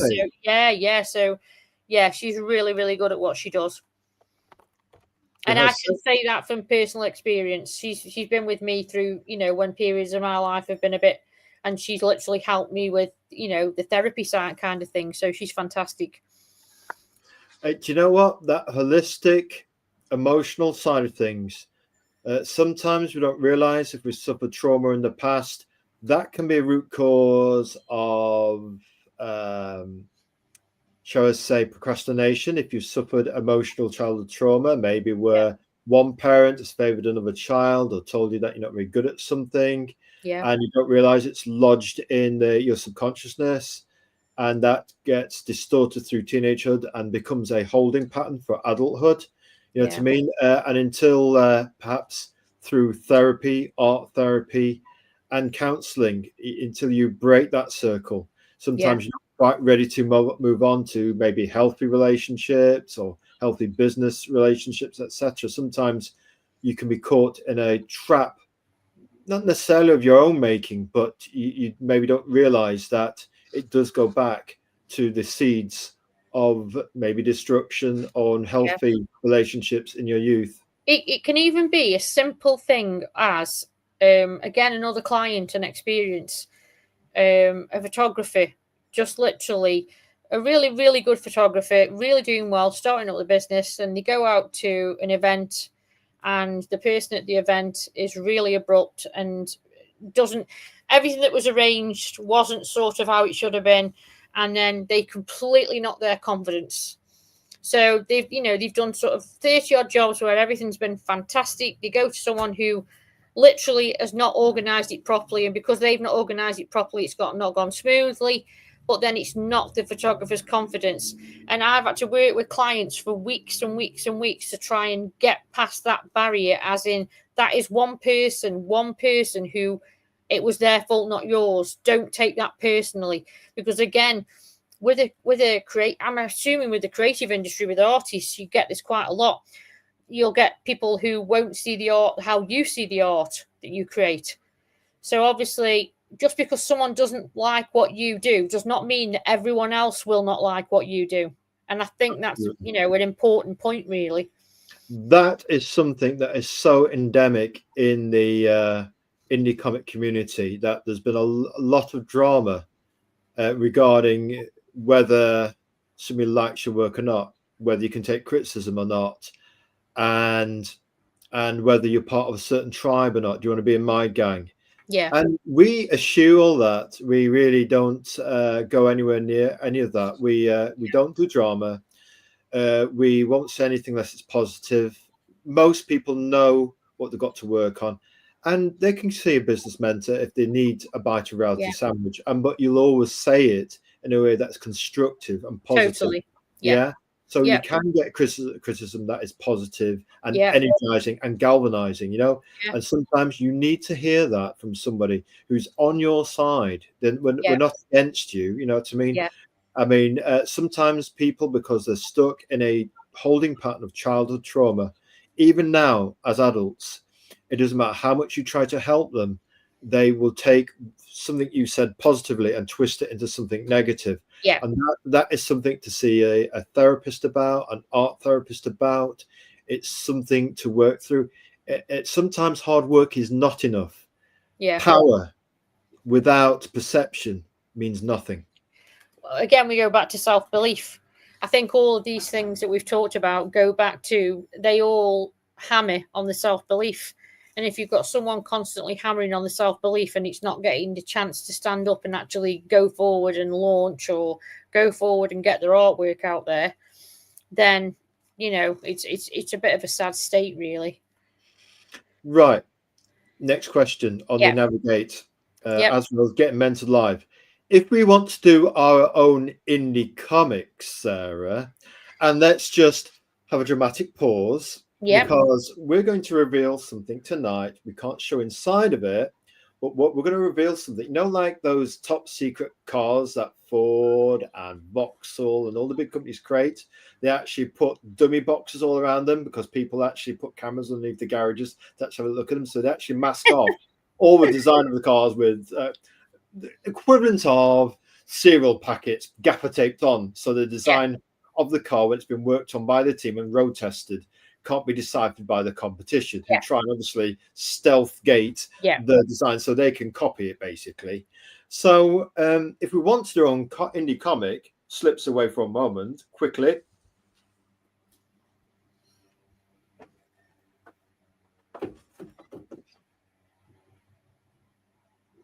Now, the guiding star, 3 years ago, and we had this done before she unfortunately passed into the great ether, and still our guiding light and true compass in the world. And this has got the kind of car shredded wheat gaffer taping on, and it's kind of got stuff inside it, but we've covered the front and back in cardboard because we haven't trademarked it yet, and the insides haven't been copyrighted yet, right? So it's actually a prototype. We've got 100 of these that were printed off by Mixum Comics Printing, Mixum Printing in the UK, and we did this 3 years ago, a prototype, and we did it in a certain amount of time to prove how quick a comic book could be created using all the efficiencies that we've talked about, Sarah, not just in the show, but all the things we previously talked about in terms of our previous business mentoring that we've had over the years. Now then, so it isn't a fake product, folks out there. We've never mentioned it before, but it isn't fake. It's very real. And everybody's got one good book in them. Is this any good? We don't know, but we won't know until we get out there. So Sarah, if we want to do our own indie comic, and we've printed 100 of these through digital print on demand, rather than 1,000 of them, we just spent over 100 quid, £100. It's got a colour cover, it's black and white inside, and it's got our own original IP. And we're thinking maybe we should trademark this. Well, is it worth it doing that? Do we start trademarking it in the UK? So if we want to do our own indie comic, and it's right here, it's actually real, folks, we'll reveal the first page of this if we get to 5,000 people, followers, creative leaders on X. If we get to 1,000 people on YouTube, we'll reveal the first page of this on YouTube. So just saying, folks. So if we want to do our own indie comics, Sarah, what do we do? Well, I think obviously in the initial stages, when you're actually creating your comic character, I think you've got to go and check out. It's a bit like market research with any business. You've obviously got to go out there and you've got to see who's out there. Is there anyone similar to who you're doing? Is there any clash of names? You've got to obviously check copyright. You don't want to get into trouble with anyone that's already doing that kind of thing. You've also got to think about the long term. Can you get something that's got that website domain? Because obviously, without that website domain, you're not going to be able to sell the merchandise or publish support, or promote it, or even do online comic downloads or things like that. So I think one of the things I first think about when you're doing your indie comic is literally you've got the artwork, you know what you want to do, you've probably got a name, do some deep research on whether or not anyone's already doing anything like that or any kind of clashes of names or anything like that. That's so important to start off with. Yes. Then you could possibly go on to if you've got an actual trademark that you want to register, as in a logo, that kind of thing. What I would do is, first of all, is check in the UK, is the government website. So there'll be one for America as well. But on the UK site, you'll go onto the government trademarking site and you can actually upload a copy of your logo or your trademark. And it will tell you if there's anyone who's got the same kind of logo or if anything is going to clash. Because obviously, again, if there's someone on there who's already got that, you're probably not going to be able to trademark your work if you keep it how it is. And you don't really want to go down that route of printing everything out until you've checked off these boxes before you actually do it. Yeah. Again, probably a bit of market research. I'd probably sort of do a prototype that you could share with, again, working out who the target market is. Who is this comic for? Who is the audience? Is there an age group? Is there a gender it might be more appealing to? Or, which I doubt very much because I think it's going to be it's going to be unisex as both, really. But I think obviously do that research before you even go down the route of setting it up as a company and all that kind of thing. But then also consider, again, with a business plan, how you're going to get that comic out there. How obviously print on demand is great. And Amazon now do their own sort of print on demand where you can have books and ebooks and comics and all that kind of thing done without the initial outlay of paying for that stock to be done. Yes. So you can test the water in so many different ways. But I think a lot of it will dive deep. I mean, if you join Facebook groups that are indie comic supporters, get some feedback on the kind of things that you want to do. I mean, obviously, you've got to be cautious because you don't want your work copied, and that's the fear. But some people get wound up in that fear, and that fear prevents them from actually getting it out there. Yeah. You know what I'm on about, Kyle. So the thing is, it's a bit like for Lioness Raw. So go on, we're listening to you. I originally trademarked the logo for Lioness Raw for the UK market. Following my research on the website, I'm finding that there's more people searching female football in other countries of the world. So, like South Korea, China, America, that kind of thing, Australia. So then from that, I adapted the data off the website to then think, well, hang on, what about if I just trademark it in the other countries and then target the other countries first before I even come back to the UK? Because by that time, the UK will have moved forward. So do you see how I changed my strategy partway through? Got it, gone. We're listening. Keep going. You're on a roll, Sarah.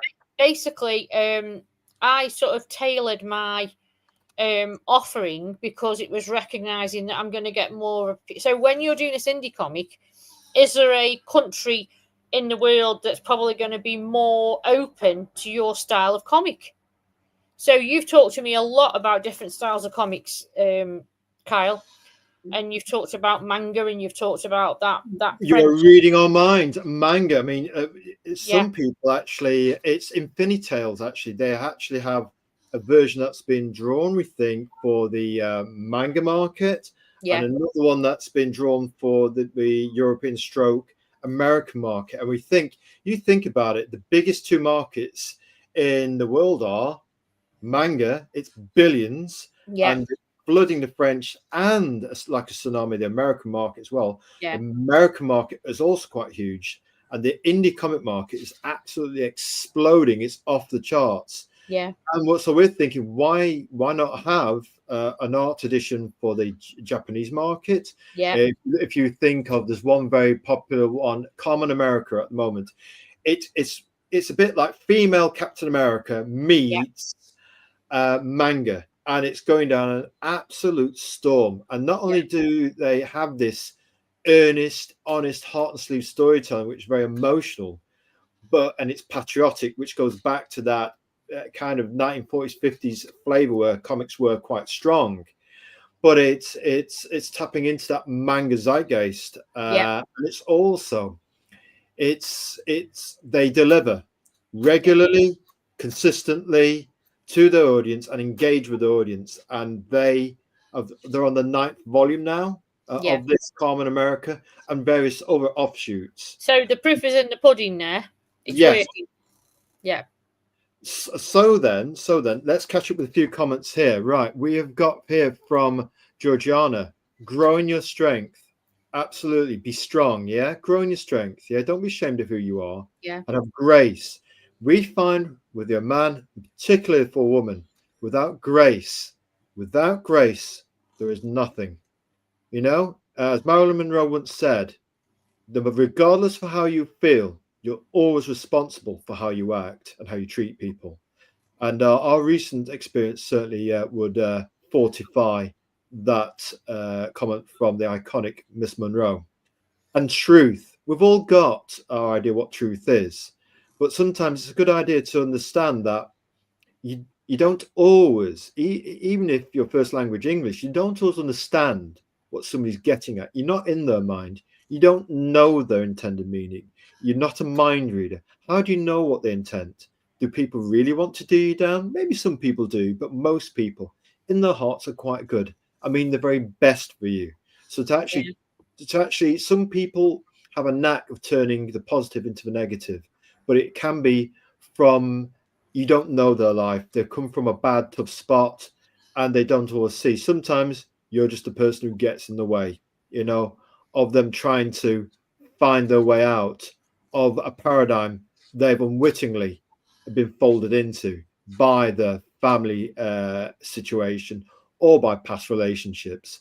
So yes, Georgiana, you're trying to express yourself, build it, and they will come. And they will come. And the one person in the chat tonight that's proof of that, we'll get to him in a moment. We love that comment, Georgiana. We'll put that up in the comment for a moment. We did grace, truth, and strength. Absolutely. We've got this person. Is he one of your students, sir?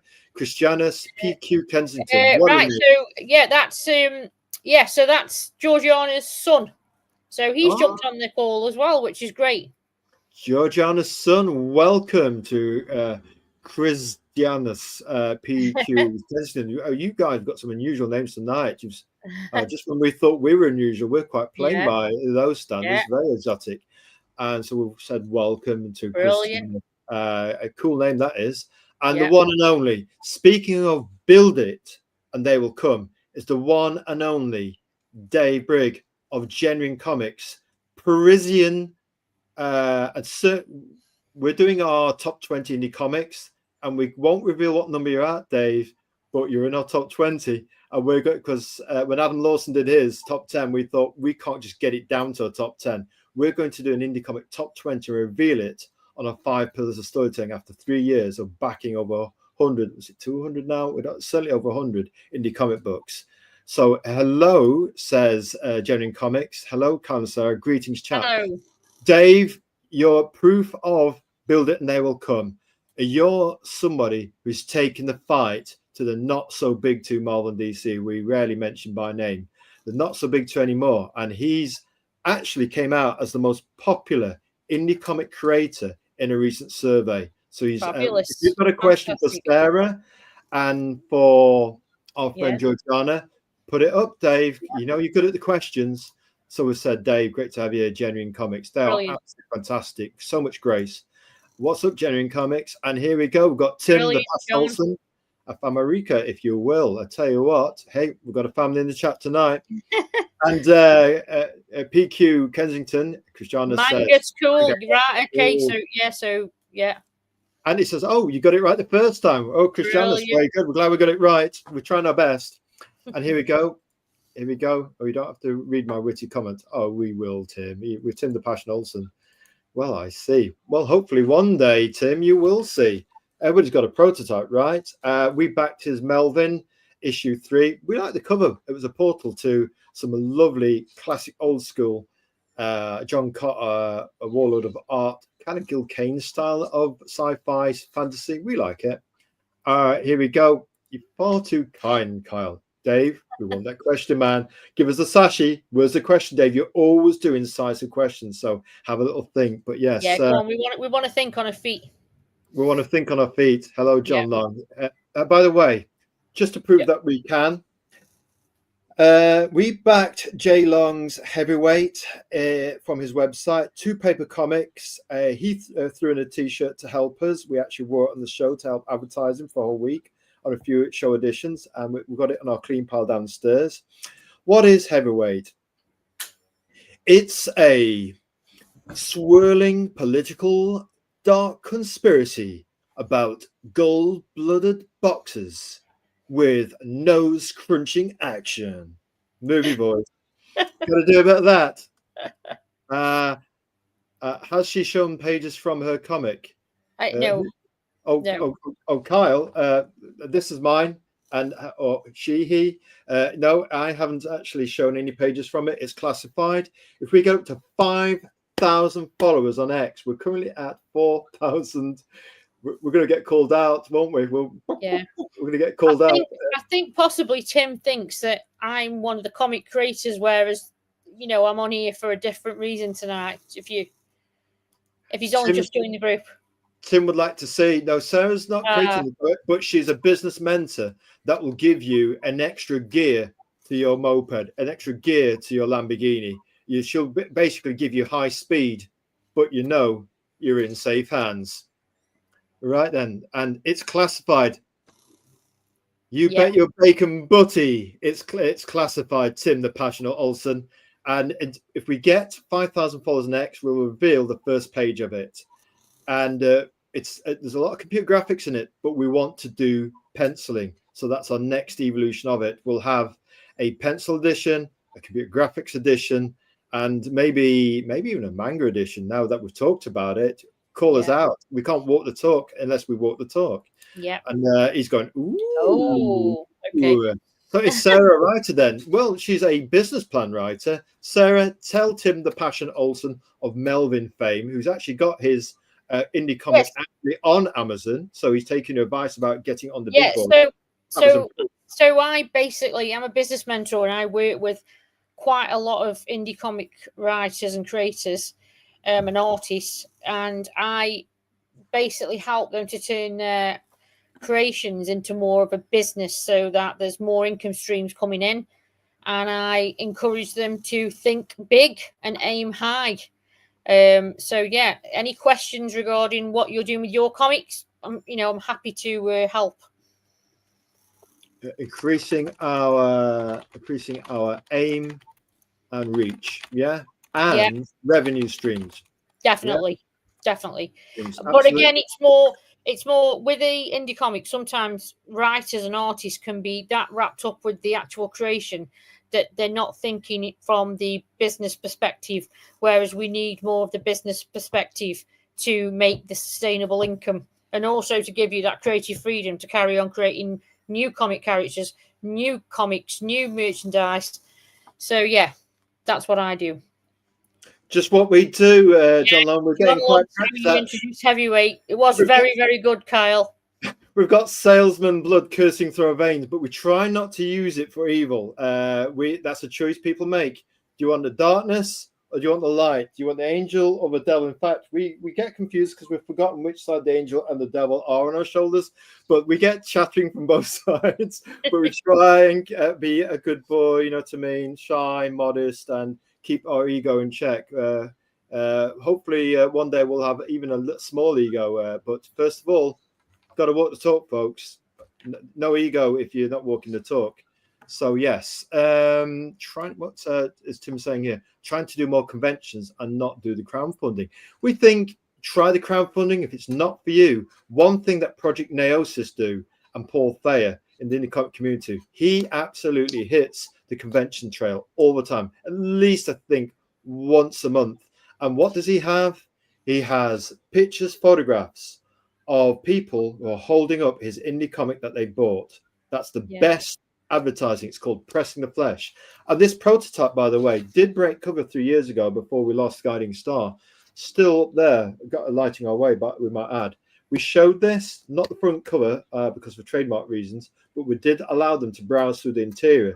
We had 10 feedbacks in our book, comment book, and they all had different opinions on it. All very positive. Contact us when you have actually finished it and trademarked it, which shows that there is a market for 10. Let's say we charge £5 for this paper comic. 10 fives are, Tim, £50. What if at current crowdfunding rates we charge £10? So 10 of these is £100. That's just 10. Now, what about if we do 10 t-shirts at £20 each? Maybe the cost is 10, we're charging 20, yeah? So 10 times 20 is £200 gross. Half of that will be your net income. So you're looking at £100, yeah? 100 plus the comic at 100, 200, 300. You can see how the gross figures start to add up. And that's the two revenue streams. I was going to say on that point now as well, what Tim's just raised about do more comic cons and all that kind of, you know, the convention kind of thing. That's really, really good. But what about attracting the cold sales? So what about people that have not experienced comics?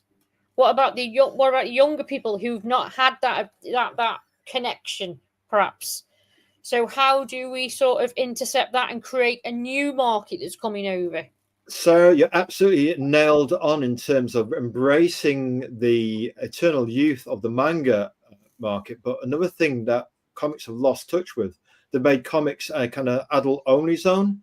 And really, what about propagating the seeds into young, fertile minds for the next generation of indie comic readers? Well, some people are really locked in with that, and they're doing very well. I was going to say, I saw a news report only just a few weeks back in the UK where schools were trialing comics as reading materials to improve on literacy. So again, there's always different avenues and different streams.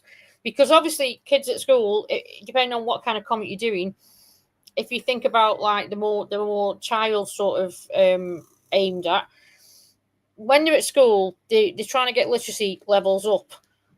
People don't always want to read about John and Pip the dog went on a trip to the sea or whatever. They perhaps want that superhero character who's going to save the earth, who's going to do this, who's going to do that. And especially to engage boys, because boys are really turned off by a lot of school reading matter. It doesn't engage them. And I mean, you come from a teaching background as well, so you can actually clarify this.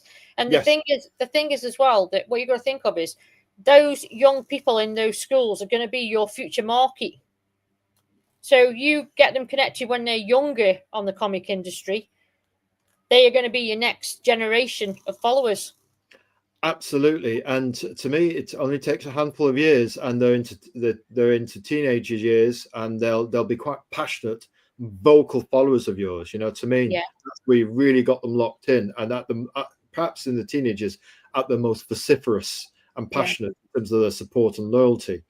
Now, what you're saying there is there used to be an art to writing a Spider-Man comic where it could appeal to an 8-year-old, a teenager-old, and an adult-year-old. Yeah. And that's very interesting. Can we harness that trifecta, that trinity audience, like Disney before Captain Kirk went crazy and took over the Enterprise? Basically, classic Disney, had that sense of, in the 60s, of speaking to the child, but also speaking to the adult. So Jungle Book, you could enjoy at the child level or the adult level, and charming, at that charming breadth of scope and progression. So that doesn't mean so sometimes you don't have to patronize children. They get it. Yeah, they live in an adult world. And sometimes you don't have to be so nihilistic that you only appeal to adults, you know what I mean? And lose sight of the child that we perhaps still are and once were. Yeah, so definitely that's, you know, I thought it was a really interesting article that schools are now actually doing that. True, Sarah. And the thing is, if you can tap into that, that's one hell of a big contract, isn't it? If you get your book in on the qualified reading list, you know, that is quote unquote good and desirable literacy, you know, like kind of we've talked about this, haven't we, before? Yeah, because it's a real good way forward. That getting that kind of contract would get you locked into the kind of educational establishment. And the thing about educational contracts, it's repeat business year to year. Georgiana Kensington, Sarah says, may I ask, how does the manga format influence storytelling compared to other mediums like anime or novels? Well, for example, they read the opposite way to us. So instead of reading from right to left, they read right to left. So it's kind of like a mirror, yeah? And obviously you've got the language format, which is different, of course. And you've got particular nuance of culture, which, for example, in the West, we emphasize A to B, getting from A to Z, start of a journey to the finish of a journey. But in manga, they emphasize the journey and the moment. So they could take 10 pages of a leaf falling to celebrate the moment, or a kind of blossom avenue of blossom trees, and really focus maybe on zooming in on a samurai's eyes and celebrate that moment of time before he wields his sword with a kind of staccato punchline. Yeah, something like, I don't know, think of that famous samurai movie. It's like the classic samurai movies, isn't it? Yojimbo, yeah, and which was basically spaghetti westerns but with samurai swords before there was Sergio Leone spaghetti westerns. So yes, there is, the format is slightly smaller. It is quote back to front to how we read it. There is a sense of celebration of the journey as opposed to getting the Georgiana. Hopefully you understand what we mean by all that. Yeah. But good question, by the way. And it's something to bear in mind if you're going to go down into the manga market. And they're very emotional too. That's why that book we mentioned before is very popular. You know, I forget my name. It's my mind is just having a moment. But here we go. Tim says, online promoting. What do you think, Sarah? Got to do it? Yeah, online promoting is good as long as you're using the right channel. Again, what platform might work for one business might not work for another. So first of all, it's working out who your target market is, who your audience is, how are you going to find these people? Are you going to find them on Facebook? What age group are they roughly? Are you going to find them on Instagram? Yeah, John's got to shoot off. Catch you later, John. Thanks, John. It's all about sort of, you know, online promoting. Again, it's all about analyzing what you're promoting as well online. So if you're doing it a certain way, making sure that you're actually analyzing your stats. Is it working on Instagram? Is it working on TikTok? Is it working on, you know, and I mean, keywords are obviously important with your SEO on your website, which we all know about. For those that don't know, the keywords that are on the back office of a website, which are called search engine optimization. So imagine Google is a massive filing cabinet. And basically, the more keywords you got at the back of the website, the more chances of Google flicking through the filing cabinet and finding, basically, that's a simpler way of putting it. Keep going.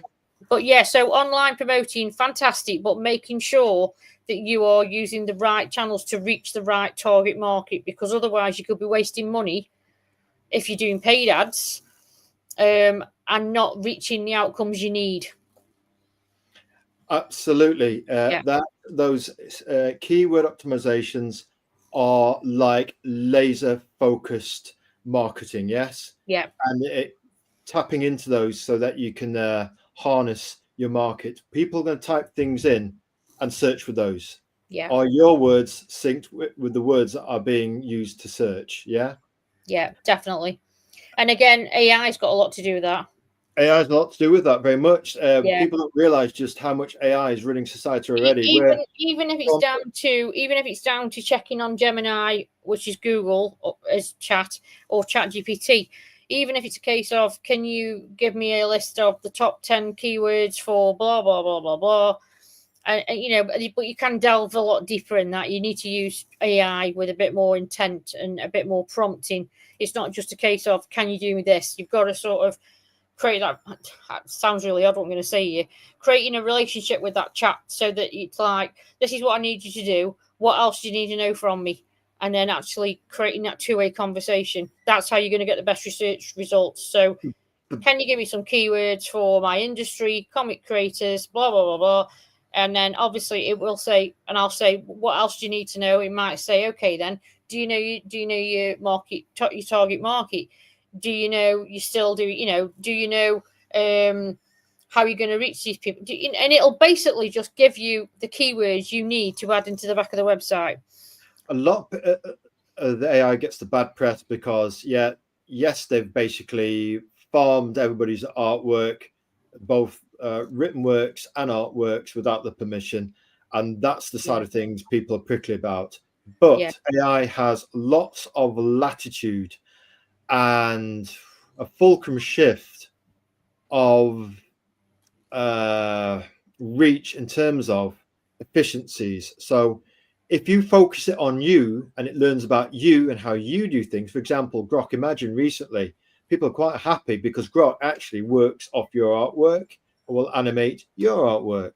Yeah. So all of a sudden, it's a tool that enhances you. Yeah. Rather than you taking somebody else's work and saying, well, I clicked a button and did this fancy picture. Well, you didn't really, because you're using bits of everybody else's artwork. Yeah, and I think your own. And I'm going to say from that, so my chat now knows my brand voice for whatever business I'm talking about. So in other words, it knows how to come back with any information for me. It puts it into a format that's going to be on par with my brand voice completely. So it gets to know you and it augments your reach, augments you, yeah? Yeah, totally. But yeah, that's definitely one to think about. So YouTube is good, but again, it's like anything else. We've practiced X, so we've got pretty good at X. We're not quite so good at YouTube yet, but we've been really focused on doing the live chats to get good at that. And the unboxings have been somewhat a little bit more informal and unscripted, yes? Yeah. Tim goes on to say here, my books will be more appropriate for maybe a high school age to 30-something. Well, that's all right. That's quite broad. So what you've got to do, Tim, is think about how you're going to find from the high school age up to 30. So realistically, you're probably not going to find a lot on Facebook, because Facebook is a good all-rounder, but obviously, you know what I mean, it's not going to work that way. Whereas Instagram, you're going to get that younger sort of, TikTok especially, but like, you know, giving insights into who you are or what you create, letting people know a bit more about you as a creator with the comic lets people buy into your authenticity. Right then, and I've been studying manga tropes as well. Yeah, I mean, if you can bring it in, you either do an alt version of your comic, a variation. Variation covers is a big thing in the comics. Certainly, we've mastered in the indie comics community doing alt covers. It's another way to generate income. So if you want all the covers, you offer that to your readers, an A, B, and C cover. You're selling comic 3 times if they want all 3 covers. Yeah, if they've got, again, it's all about giving your readers the chance to be customers. Well, that's for a digital version, which doesn't include international shipping. That hey, if it's £5 for a digital copy and you sell 1,000 of them, that's good money. No shipping. That means people in Britain can buy your stuff. If you only offer a paper comic, then and you're printing in the States, that means that people like Azrael can only buy 1 or 2 paper comics he really, really respects. Yeah, because you can't just keep shelling that out. You know, so if it's £15 on shipping, that would buy 3 digital copies of 3 other creators. So we try to spread our cake as thin as it will go. Next thing from Tim, trying to get through a few of these. Need to get back to that. But one trope I used in Melbourne for, well, yeah, I mean, you can incorporate manga stylings like the big eyes, big hair, and the passing of time into your style, subtle adaptations of what makes manga so effective, you know. And he's saying, here we've got Christianus PQ Kensington saying, I like 40k and Berserk. Berserk is very popular. We've got this beautiful tomb at page 45 in Nottingham, probably the best comic shop in the world. And so around about 56 pounds. Yeah, doing a bit about we're working our way up to the base. Maybe we'll make some extra singing practice. We'll get to the base in a year's time. But yeah, Berserk is a £56 edition, which I think includes the first 3 volumes or something, and it's huge, it's beautiful.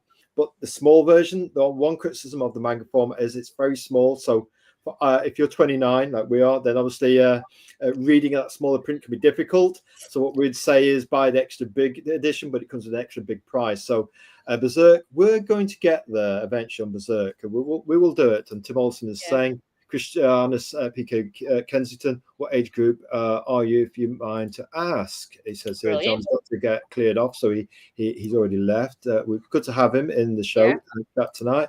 And Tim Olsen, because he's saying, because no matter what people who are not Japanese can't really do a manga, but you can do something manga inspired if you understand. Yeah, I mean, you can do something manga inspired. You take the bits that you like and incorporate it. You know, there's no reason why you can't.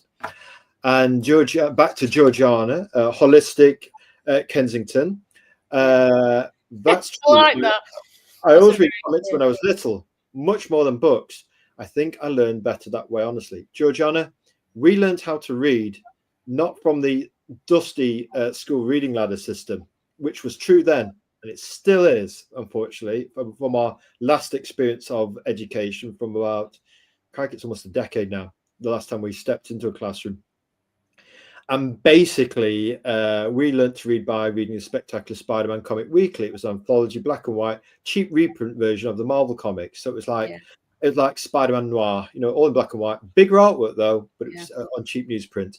And basically, we learned to read by reading comics. So when our teacher says, "Can you read this?" and red and black label books were the top of the tree, she said, "How did you get so good at reading? Because we're not seeing you reading these books at school so much. You don't seem that interested." I said, "Well, we're not, but we read Spider-Man at home, and that's how we learned how to read." She wouldn't accept it, but we told her the same truth 5 times. She'd accept that we weren't lying. Yeah. I think going back to when I was growing up as well, I'm sure there was a comic called Twinkle. I'm sure. Yes, there was. Twinkle, Sarah, come on. Yeah, I'm going a bit thingy now. And Bunty, where you have to click on clothes. So you cut the clothes out, and then you'd fold it around your Bunty doll, which was cardboard. So you'd paste the picture of Bunty onto cardboard. Then every week you'd have an outfit that you could cut out and dress your Bunty character, which was a comic. But that's going back a long time, that is. We may scoff, but we might be tempted to do some merch like that. Oh, okay. You never know. You never know. We were reading, we were precogging you there, but we're ahead of you. We like your thinking. Yeah. A bit of Bunty for your merch. Yeah. Right then. And what we've got here, yes. More comments. Craig, we've got some more. Let's have a look here. More. Oh, we've got loads more. Right. What's this? Facebook, Instagram, and X. Absolutely, 3 staples. If you're not on there, we're on all 3. We're having to be humble on Facebook and IG. We've only got. I was going to say, what about? I take it you go on to Twitch. Twitch is another one. Twitch is a brilliant one. But they've also, Sarah, got a culture of payment there, which people expect things for free on YouTube, but there is a culture of payment on Twitch. So that's why Twitch is good. Yeah, definitely. And here we go. Some more comments. Anything and everything. Just there's this theory that if you go wide, you aggregate your followers into a uni platform. So by going wide, you can actually eventually go deep with your followers. Yeah. So if you get a handful on, let's say on 10 platforms, and you're 5 on each, you've got 50 followers, haven't you? Yeah. I think one of the biggest things I would say to everyone who's on here, who's an indie comic creator, you've got to be in the groups. There's so many free groups of people who are into Comic Con and all that kind of thing. If you're on these groups, you're in touch with your target market. Absolutely. That is solid gold advice. If you're in these groups, you're in your target market. They know what they want. They know what genre they want. They want a quality comic. They want a creator who is passionate and courageous to get it out there, and the conviction to keep going. What they want is loyalty, and you'll get loyalty in return. This one here, book, took about 5 years to get a small audience that likes my books. Yeah, it can look at us, 3 years at the 5 pillars of storytelling to get a regular loyal audience. You put in, you get out what you put in. And Georgiana, she's back with another juicy comment. I think that celebrating the journey is a much better way to be. It's good to enjoy those signature moments. Absolutely. It's all about a celebration of an hour, like good pop music. It's celebrating that journey and the milestones. For example, just the other night, we made a post. We didn't celebrate our 3,000 plus follower count, but we said it would be remiss of us not to celebrate the 4,000 plus follower count, because we had such explosive growth from our American cousins that we thought it was very important to mark the occasion with a special outreach post to our followers. We don't call them followers, we call them creative leaders. Georgiana Kensington, as you yourself are, as Sarah herself is, a creative leader, And here we go, just a few more, and then we'll get back to it. I was just about to say I post on Instagram, and it automatically posts on Facebook. So Instagram and Facebook are linked because they're owned by the same company. So as long as you link your Facebook and Instagram account, what you post on one will show up on the other one automatically. Can you do that, Sarah? Tell us about it, please. Yeah, so basically, when you've got a Facebook business account, you can connect the business account to an Instagram account, and basically you link them because they're both owned by Meta, which means that if you post on one, it automatically shows up on the other, which again is streamlining. So if you start using a scheduling app to post your marketing messages, so when I say scheduling, like Meta or even Canva, they do scheduling now on their app. But if you sort of schedule the posts as well, first of all, you're reaching 2 platforms automatically. And secondly, you are scheduling these posts in advance, which means you haven't got to sit there and start posting. It's done for you. You can be there creating the comic, which is what we want. Absolutely. So linking your Facebook, Instagram, that will certainly save us time. Yeah. So on that comment there, Tim's Instagram must be linked to his Facebook. We're going to make sure we've done that, so that way we're not having to go Facebook post. Yeah. Also Linktree. Have you heard of Linktree? Heard of Linktree? Yes. Tell us more about that, Sarah. Linktree's great because on Linktree you put all your platforms on one thing, so that on your Twitter it would show up a Linktree link. When you go on Linktree, it would then show up Facebook, Instagram, whatever other platform you've got. So Linktree is brilliant. Is a good way of actually integrating your approach across platforms, having it all in one place. Yeah. And on every one of your, so like on your Instagram bio, it would say @Linktree, and then if you click on the @Linktree, that Linktree then would show you every other account on every other platform. So people know where to find you on there you go platforms. Yeah, website, and again putting the website on everything. If you've got a website, I'm hoping you've got a website. Now you hear that, Tim, and we're a bit naughty. We haven't done our website yet. We've been a very naughty boy, not done a website yet, or a newsletter. But as night follows day, Sarah, we've got to do it, haven't we? Yeah, definitely. And the thing is, what I would say is, you need a nice platform that you can connect. So every post you put on your social media will have your website link on your website. What's stopping you having a website shop? Why not sell your merchandise off there? Because you integrate all these print on demands, so like hoodies and stuff like that, merchandise, they integrate to your website. And nowadays, years ago, to have a website created, it would cost you a few £100, whereas now, so my Navigate one, I've created myself. My Linus Raw one, I've created myself. So it's now more than easy to create a website now and to get it up and running, add an online shop, integrate print on demand. So yeah, you need that. You definitely need that website. And I think that's probably your next step, Carl. Amen. Hands up. Yeah. Busted. And the thing is, you can have a website. So you can buy a domain. So when you are setting up a website, you buy the web domain. So you go on to something like 123 Reg, type in what you want for your web domain. It can be anything from a penny up to £25. It can be more, depending on what the word. And also checking if you've got the .com. Are you going for a global reach? Do you want the .com? Do you want to reach a UK audience? Do you want to reach, again, we go back to targeting a country. If you're targeting a certain country, are you going to look for their website country code instead of like .co.uk? Would it be another one? Yes. So an example is it going to be Japan? Yeah. Is it going to be Europe? Is it going to be UK and America? Yeah. Basically, think of 4 global areas. It might be .com, but then also thinking about once you've done the domain, you then got to find a hosting. So then you look at all the website builders like Squarespace, GoDaddy, Wix, Ionis, and then you own the domain. You tell them you bought the domain, and then they host it for as little as £10 a month. Wow, that's not so bad. If you do £10 a month, if you can give up Netflix and have that instead. Totally. So, who did you go with? I went with GoDaddy originally, but then I swapped over to Squarespace because I realised I could do more integrations for print on demand with Squarespace. Got you. And aren't they partnered with? Is it Printify?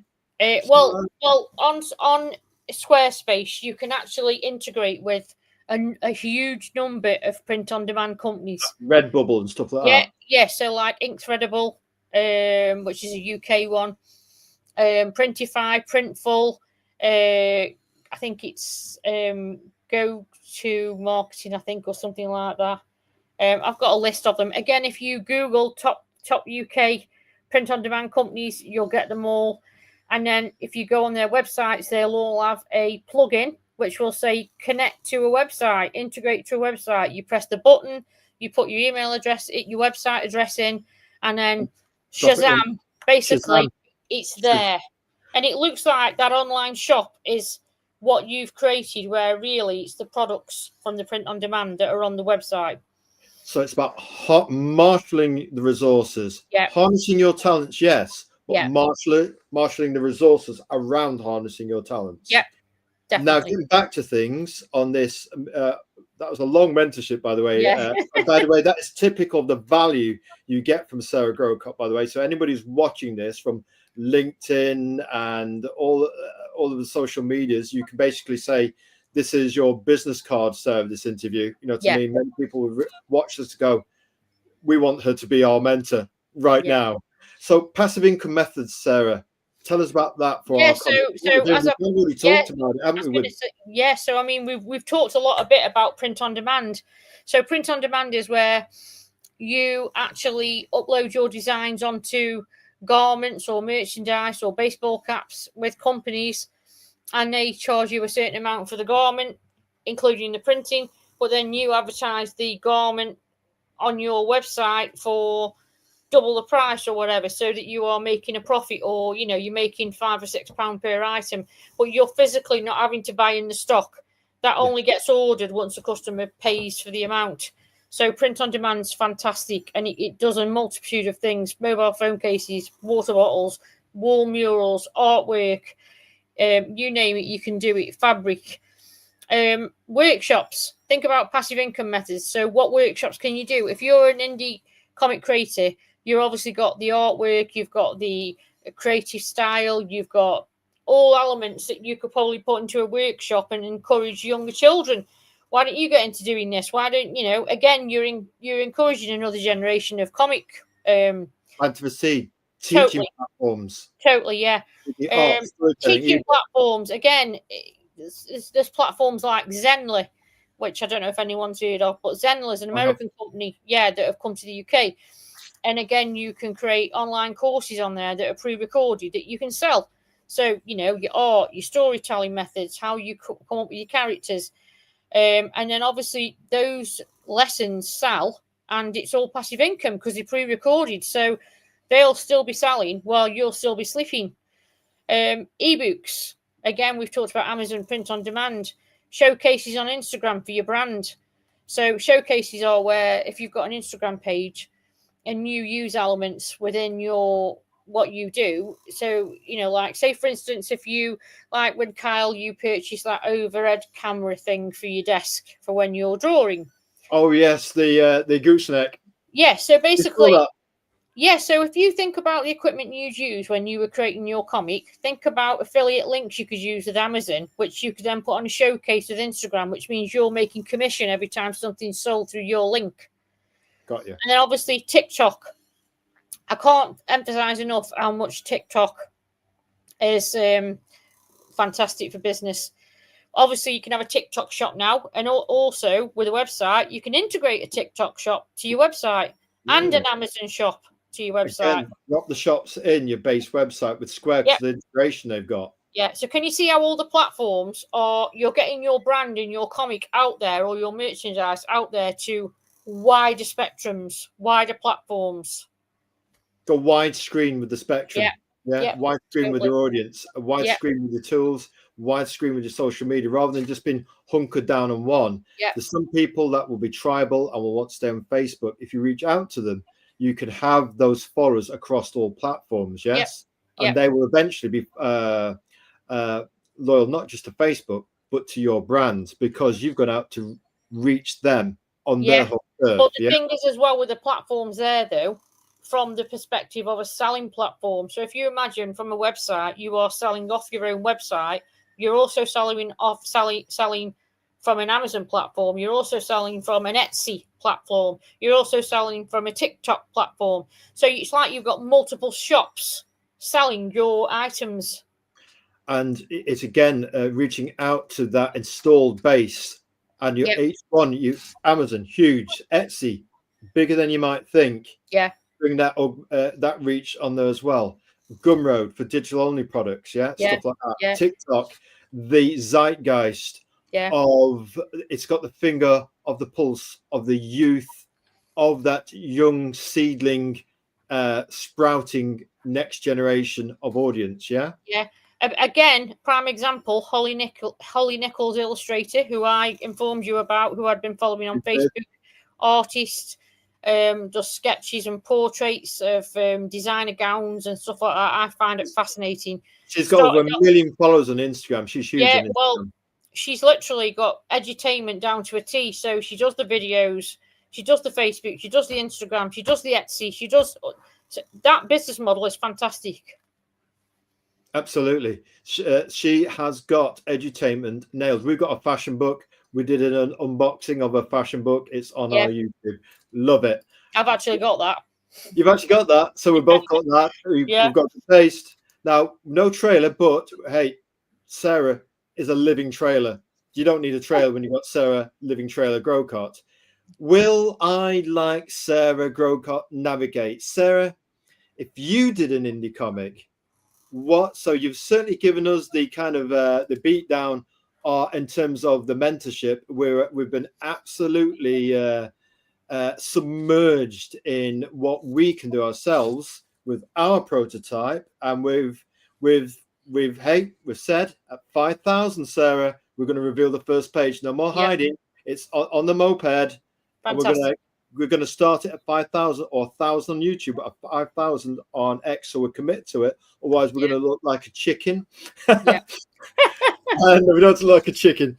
So, Sarah, if you did an indie comic, what is your outside perspective, comics perspective? I think we've heard a lot about it, but if there's any extra nuance, if you yourself were doing it personally, what would your indie comic be from an outside? Because you might be to do superheroes, it might be something else, it might be about your dogs, it might be about your family, about your experience. Do you know what my indie comic would be? Go on. My indie comic would be female football. Go on. As in, big fanatic. Obviously, daughters played female football since they were little girls. They're now 26. And I do think that the old-fashioned football comics that used to be out years ago, yes, they were great, but they were about men. So what about now creating the indie comics now that are more based around female football players? See what I mean? You're going to capture a new market of girls who want to read the magazines, read how people have won the cup, read how they're excited because they're taking a penalty, read the teamwork, that kind of thing. So these young people in these schools would read the indie comic and then run with it. We think that's an excellent idea. it's a row of the Rovers Yep. for an equalitist empowerment generation. Not a lot of people know this, Sarah. However, before the Great War, women's football was actually more popular than men's football. It got eclipsed. But after the Second World War, the men came home, and then the men's football became predominant again. But that was a documentary we saw, and it kind of illuminated us thinking that we've been here before. History repeats. But we love your idea. Sarah, got a question. Can we still keep our pencil and embrace AI? Definitely. I think without your pencil, there is no art. And I think that what we need to do with AI is basically, it literally comes from, it's all right when people read from textbooks. And so a lot of business mentors read from a textbook and they do tick box exercises. There's a big difference in that sort of AI version of a business mentor, or as in a business mentor like myself, where it comes from here, it comes from experience, it comes from belief. And I think with artists, yes, you need to keep, I understand, and we've had conversations about this, how some artists look into the face of AI and go, oh no, but the thing is, it's how much you let AI in to what you're doing. A bit like with chat, I'll say to people, yes, chat is great. Use chat, but then also use it in conjunction with your own intelligence. Is that ChatGPT? Yeah, ChatGPT. So I'll always say, that's fine, but always use AI as an extra extension of what you want to do. So if you think from an artist point of view, like having an extra arm, having 3 arms rather than 2. There you go. But then think about it logically. That AI can then, so you created a design. You love the design. If you try and replicate that design every single time, it's going to take you so much time. If you can use AI to then come in and go, right, I'll make you so many copies of this, I'll send him to that, I'll put it onto that, why is that wrong? Do you see where I'm coming from? So in a sense, you can use AI to accelerate who you are through order of magnitude efficiencies. Yeah, and not just that, also growing the business. The AI can grow the business. So Tim mentioned earlier, it had taken 5 years to build a following regarding the books. The thing is, when the strategy is implemented by AI, so there's a website called repurpose.io. Go on. Have you heard of repurpose.io? No, tell us. So repurpose.io is a website you go on, and basically you upload all your social media. So all your photographs, all your videos, your podcast would be brilliant for it. So you upload it to repurpose.io. Then the AI breaks down the podcast into 10-second hard-hitting clips. Bite-sized chunks. Yeah. Then it adds text. So I follow Stephen Bartlett on LinkedIn, who's off the Dragon's Den. He's great. He does a lot of podcasts. What I've noticed is on TikTok, there's lots of segments. And Mel Robbins, who's an American great woman who I follow, they break their podcast down. So it can be a 2-hour podcast. And then from that, they'll take 10-second or 15-second segments. They'll bang up some wording. And then what repurpose.io does is it then sends it out to multiple platforms. So from that one podcast, you can end up with thousands of clips going out. You could inundate TikTok with a gravity well of content. Just by but it won't just do TikTok. In other words, it will say, okay, I'll send to your Facebook, your Instagram, your TikTok, your LinkedIn, and then it keeps sending out different segments. Repurposing. Yeah. And that's AI. So to see how do that manually with a video editor, it would take you about 10 lifetimes. There you go. And that's an example of AI isn't doing it all for you. It's just working off the content you've created. Yeah, you've created the content, but from it will it will get the golden nuggets out of what you. So your podcasts always will come out with certain parts that have been really solid stuff, and it will pick out those segments and it will bang the text up. It will possibly put music in the background, or it'll put something in the background, and then it will literally send them out to multiple platforms. Sarah, we have no doubt that there have been an order of magnitude amount of golden nuggets in this room. Absolutely. So AI, you say, to increase your reach. Don't ignore the elephant in the room. It's here, and it's here to stay. Embrace it. Embrace it before you get run over by it. Yeah. And by other people who will be using it to compete, especially corporations. Yeah. Beat the dinosaurs by becoming mammals with AI reach.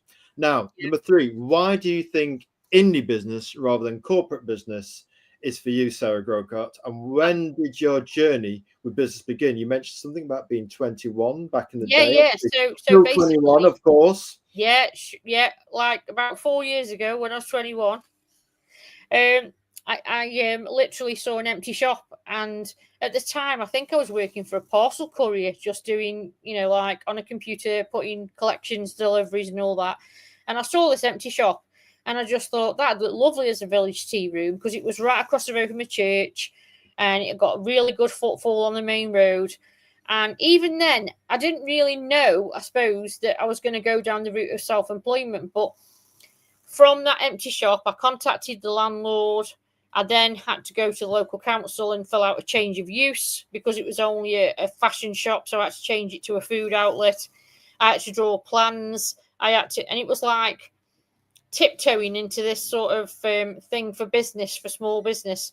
But I did it. But I love what I've wrote there, where it says, I realised when I was an entrepreneur.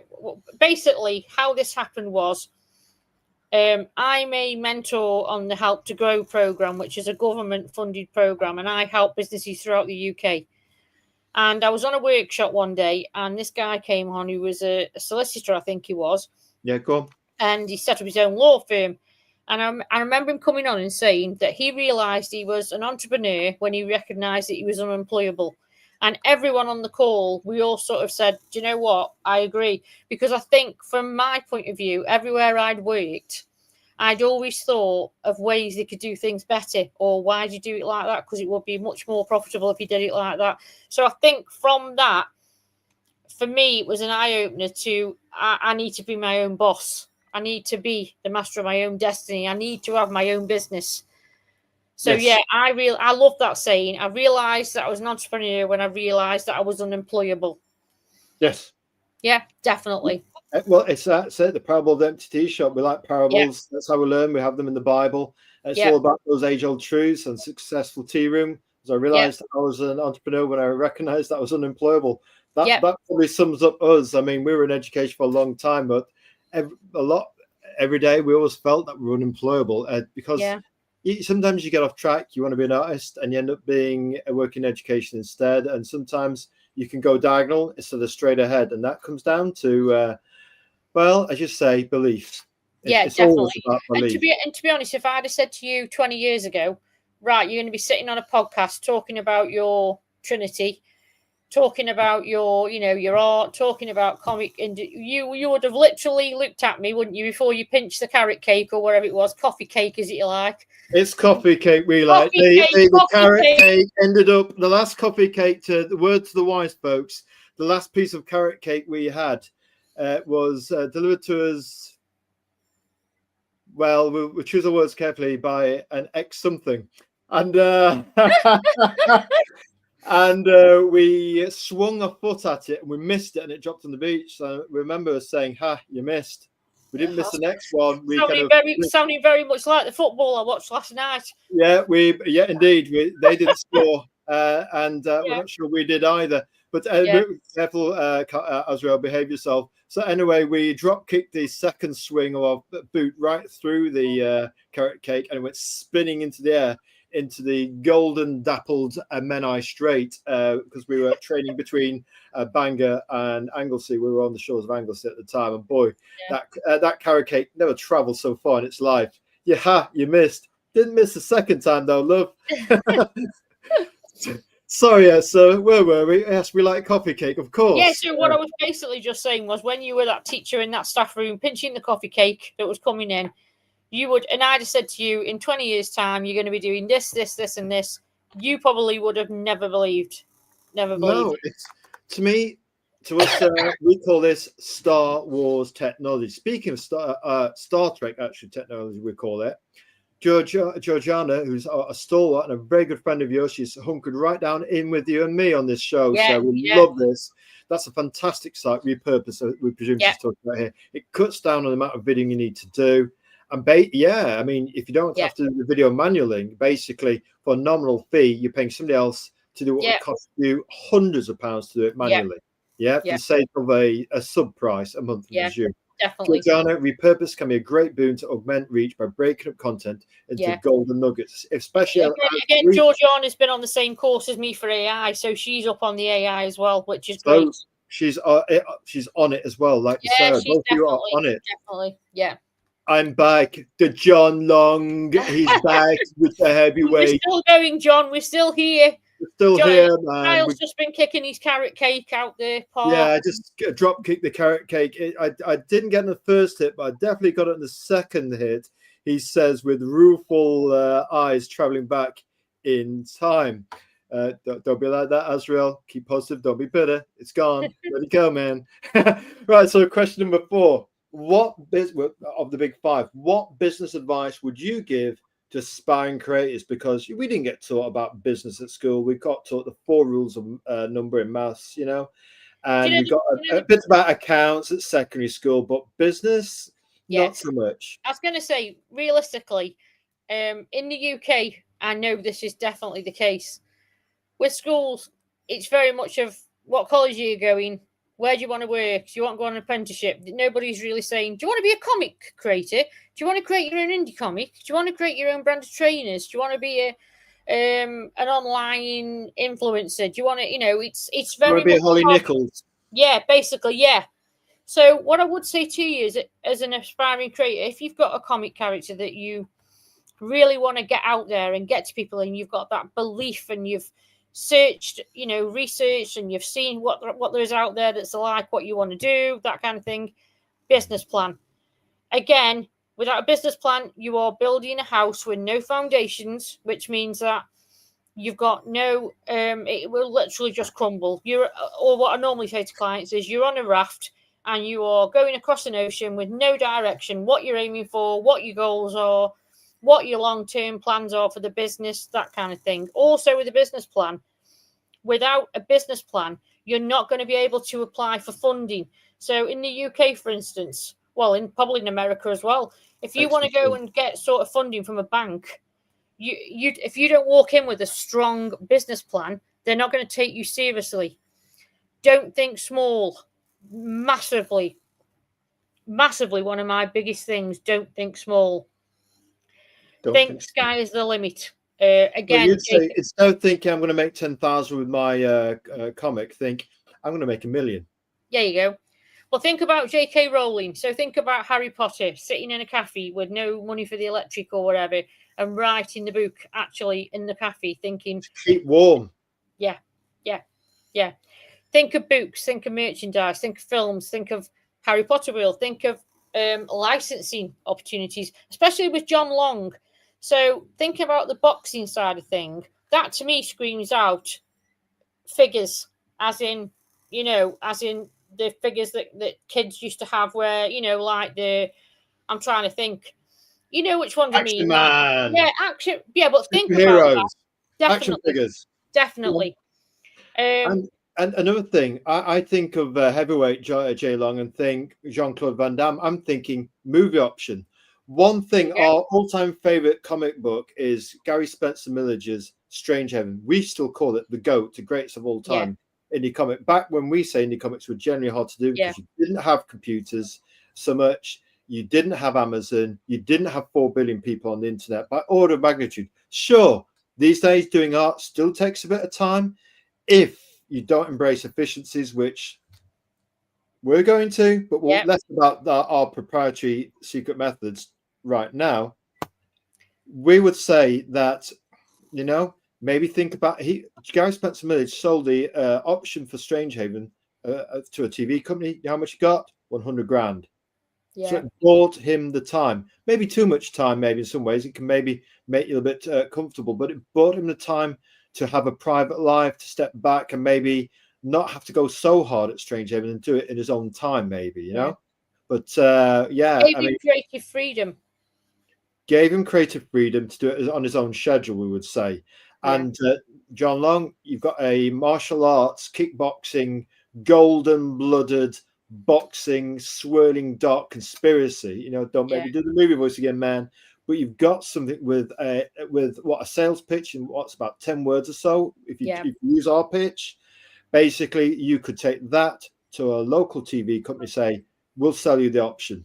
Have you done it yet? No. Could you do it now? Try it.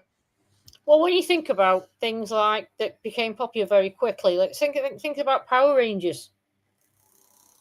Georgiana Kensington, I've got to go. Thanks so much for inviting me. Would love to do this again. Bye for now.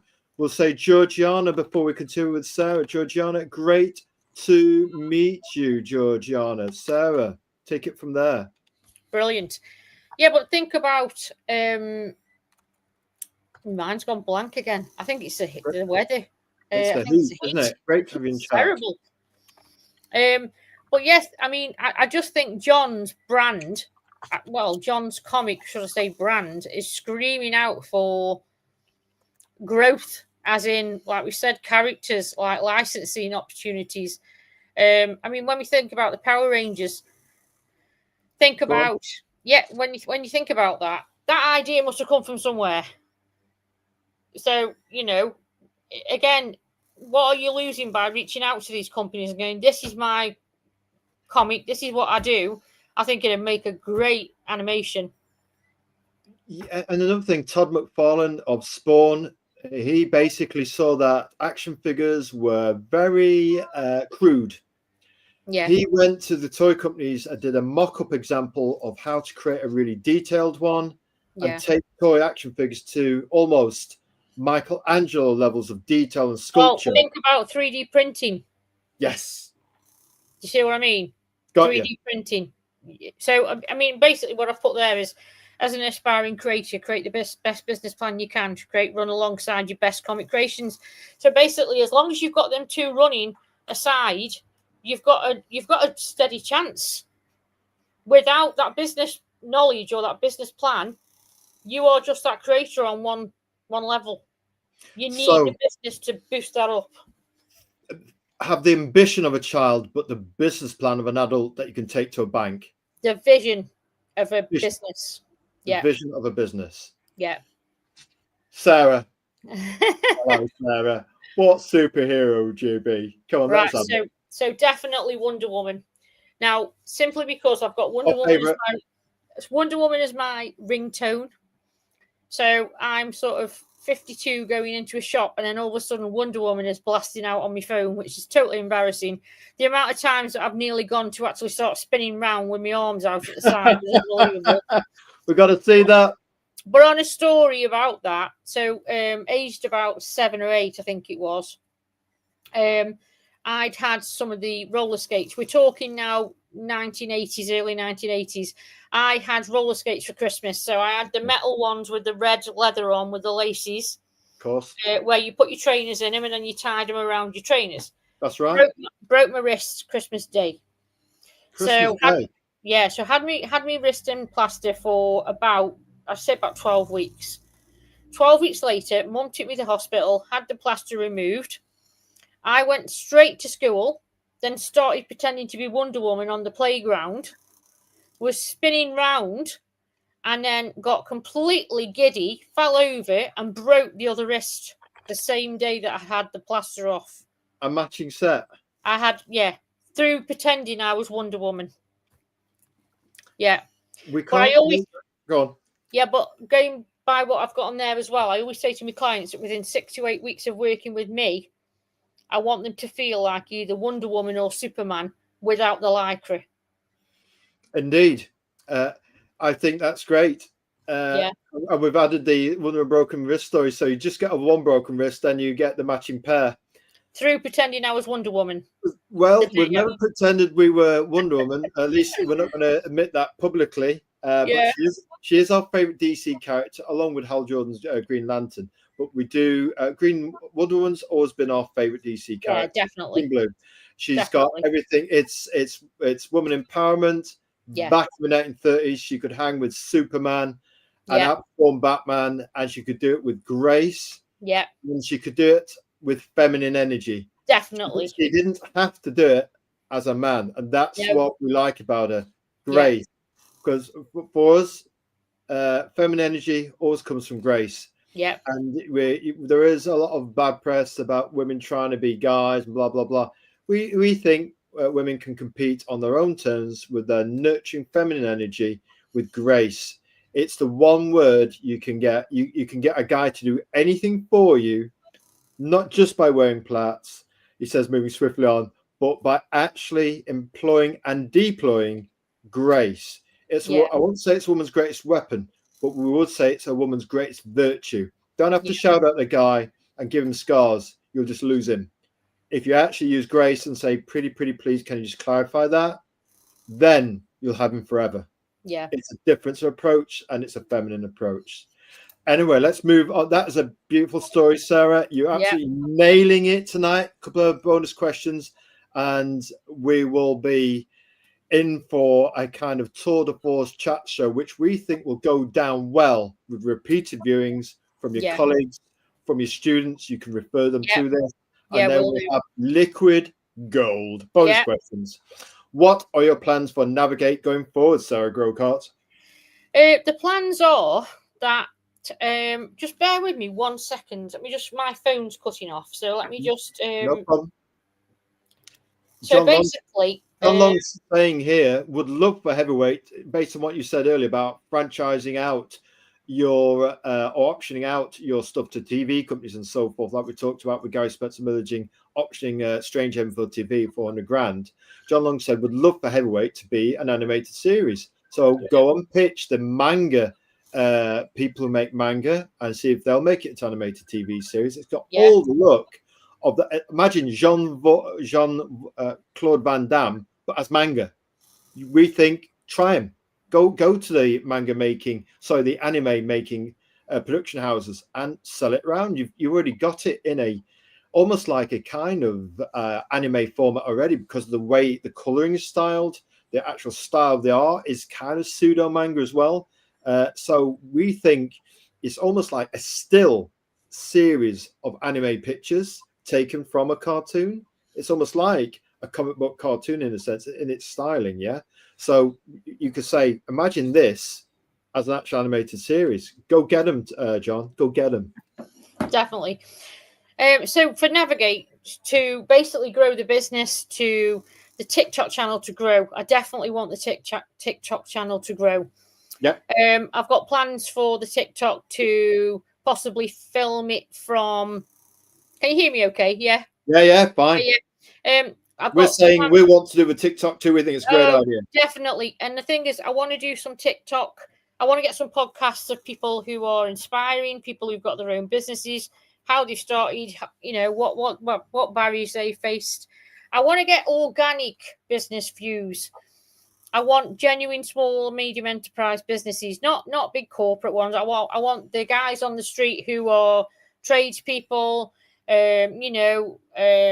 beauticians, hairdressers, butchers, you name it, pet groomers. Small local businesses, LLCs, probably at maximum size. Yeah, something along the lines of that. But not only that as well. I want to with Navigate, so grow the TikTok channel, grow the networking. I want to get the networking going and offer franchise out eventually. So there is a long-term plan for franchising, but I don't want to lose the heart of what we are as a core value, because we'll always be authentic, we'll always be real, and we'll always be straight to the point. No corporate jargon, no ties and shirts, no big words to try and confuse people. Straight, exactly how business is. Yes, personal, solopreneur, solo. Yeah, totally. And I mean, I've wrote there as well, I want a business that works for me, and rather than me working for the business. I want to be traveling places. I want to be doing things. I want to be going places. Where are you going, Sarah? No, I haven't decided yet. Oh, we know where we're going. As Yeah. Mike will say. Let's move on to the Yeah. next one. We think you've nailed it there. You want it to work for you rather than the way around. You want to be killing yourself. You want the business to be killing itself for you. Yeah. Right then. Favorite pizza, Sarah? This is making me hungry now because we've been on here quite a while and I've had no tea. We're clocking at 2 hours 39 minutes where we're I'd doing great. I'd probably say margarita with chicken tikka on. So chicken tikka pizza. We were thinking margarita with chicken tikka as well. Yeah. So yes. Thin base probably. Possibly mushrooms. Mushrooms. Yeah. Enough for me, that is. That's fine. Right now we're thinking of this on a pizza right now. Could you eat this? Right, folks, that isn't our right hand. That's not our drawing hand. If I do start on the table leg. Go on. If you do hear any gnawing, it's me on the table leg. It is. Yeah, we're getting quite hungry now, folks. It's usually by the time we get to the pizza question, most guests are actually the tongues hanging out and they're thinking, margarita. Did you just say that? That's the only thing in it about smell-o-vision. Can you imagine if it was smell-o-vision when you got images of pizzas on that? Smell-o-vision would have Homer Simpson drools, would have the top of the head back and going, oh, God. Yeah. Where can they find out more info about you, Sarah? Yeah, so Maestro, mentor, Grocott. So basically, if you go onto the website www.navigatebusiness.co.uk, there is an actual box on there where you can send a message and it will come directly to me. Also, I think my email address is on there, but Kyle's got access to my email address. And obviously, if anyone wants to sort of inbox the show, and then obviously I'd love to come on again because it's been really enjoyable. You have an open invite to come back any time you like, Sarah. The power of Grocott. You have our open invite. It's like Charlie and the Chocolate Factory and the Golden Ticket. There you go, right there. Yeah, thank you. No problem. So Navigate Business, and you go there, you'll get to her. If you want me to pass on some details to her, can do that as well. Now, Sarah. It's been a personal honor. You've got to look into the green light, by the way, folks. That's how you connect with your audience. And thank you for being our special guest. We've finally got you on. We've been waiting a long time for this. Thank you. And we thought you'd beat us to the podcasting because you were obviously mentoring us. Yeah. And somehow by a quirk of fate, we just thought, let's get on with it before we forget our name. Yep. Anyway, you're our business mentor. And you came out the mist and helped us at a very abyssal inflection point in our life, which you know all about. Yeah. Level. You have our humble and eternal gratitude. We wish you all the very success in the world. And God bless you, Sarah Grocott. You are a force of nature who engenders good feeling and good karma because of what you give out and what you give out to the universe with a positive grace and character, Sarah. Character, you've got it. Using a Brian Clough voice. Character, you have. There's one final cherry on the cake there. I also support one of the best football teams in the world. Don't I, Kyle? You may notice there's a slight red colour where you have a makeup ring light that you advised us to get back in the day, and it does have a certain colour. Tell us about that football team that we Yes, it's definitely not Man United. So it's not Man United. No.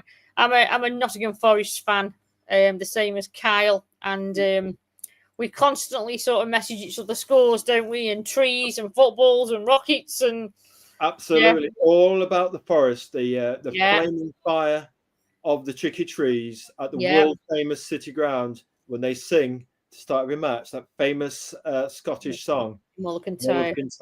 Yeah, and it's electric. So who knows? Goosebumps when that moment. Every time. We're big listeners to Radio Nottingham, and we both love Nottingham Forest. Yeah, at the based at the Middle Kingdom, of course, of Nottingham. Yeah. Now, Sarah, we say God bless you, and Thank you are you. invited. Of course, we're open invite to come back again with our golden tickets. Yeah. And we would say to folks, please like, comment, and subscribe. Sarah, are you on Facebook? People can follow you there. Yeah, basically they can find Navigate Business on yes, but they're probably going to get more in touch with me through the website. Through the website, of course. Yeah, or through you. Or Might through be me. the best point. Yeah, at the moment. And we'd say We have been discussing, haven't we, Carl, about doing possible workshops where we work together collaboratively, which are in the pipeline. We think we've got some ideas about how comics can be done efficiently and how to balance creative efficiency with bringing in revenue. Yeah. When we launch and we're successful, well, hopefully we'll have enough success with it to, shall I say, then tune our expertise in comics with Sarah's expertise in business to perhaps come up with a course that we've quietly, primordially already started developing, and we can develop it together, and perhaps, shall I say, bring this course that we've talked about tonight in terms of actually using courses to actually increase education in terms of comics, in terms of creativity, and in terms of business revenue. So you bring homage to the force, and we'll work on that, and hopefully we'll see fruits of that before the end of the year and return to the show for Sarah Grocott. Yep.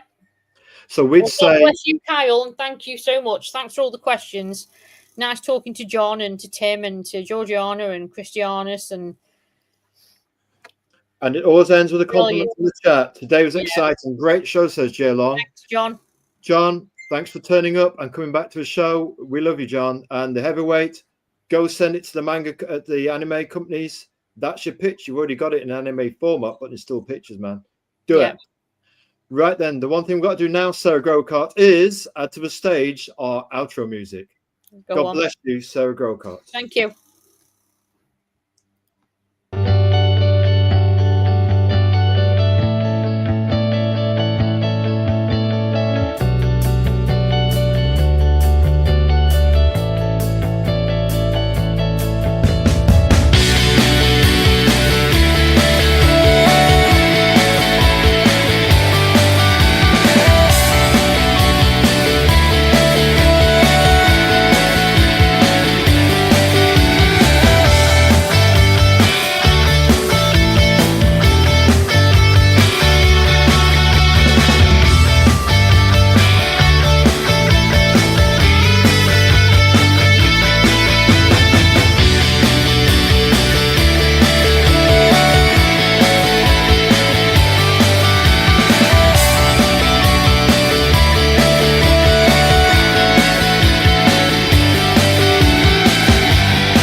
Right then. So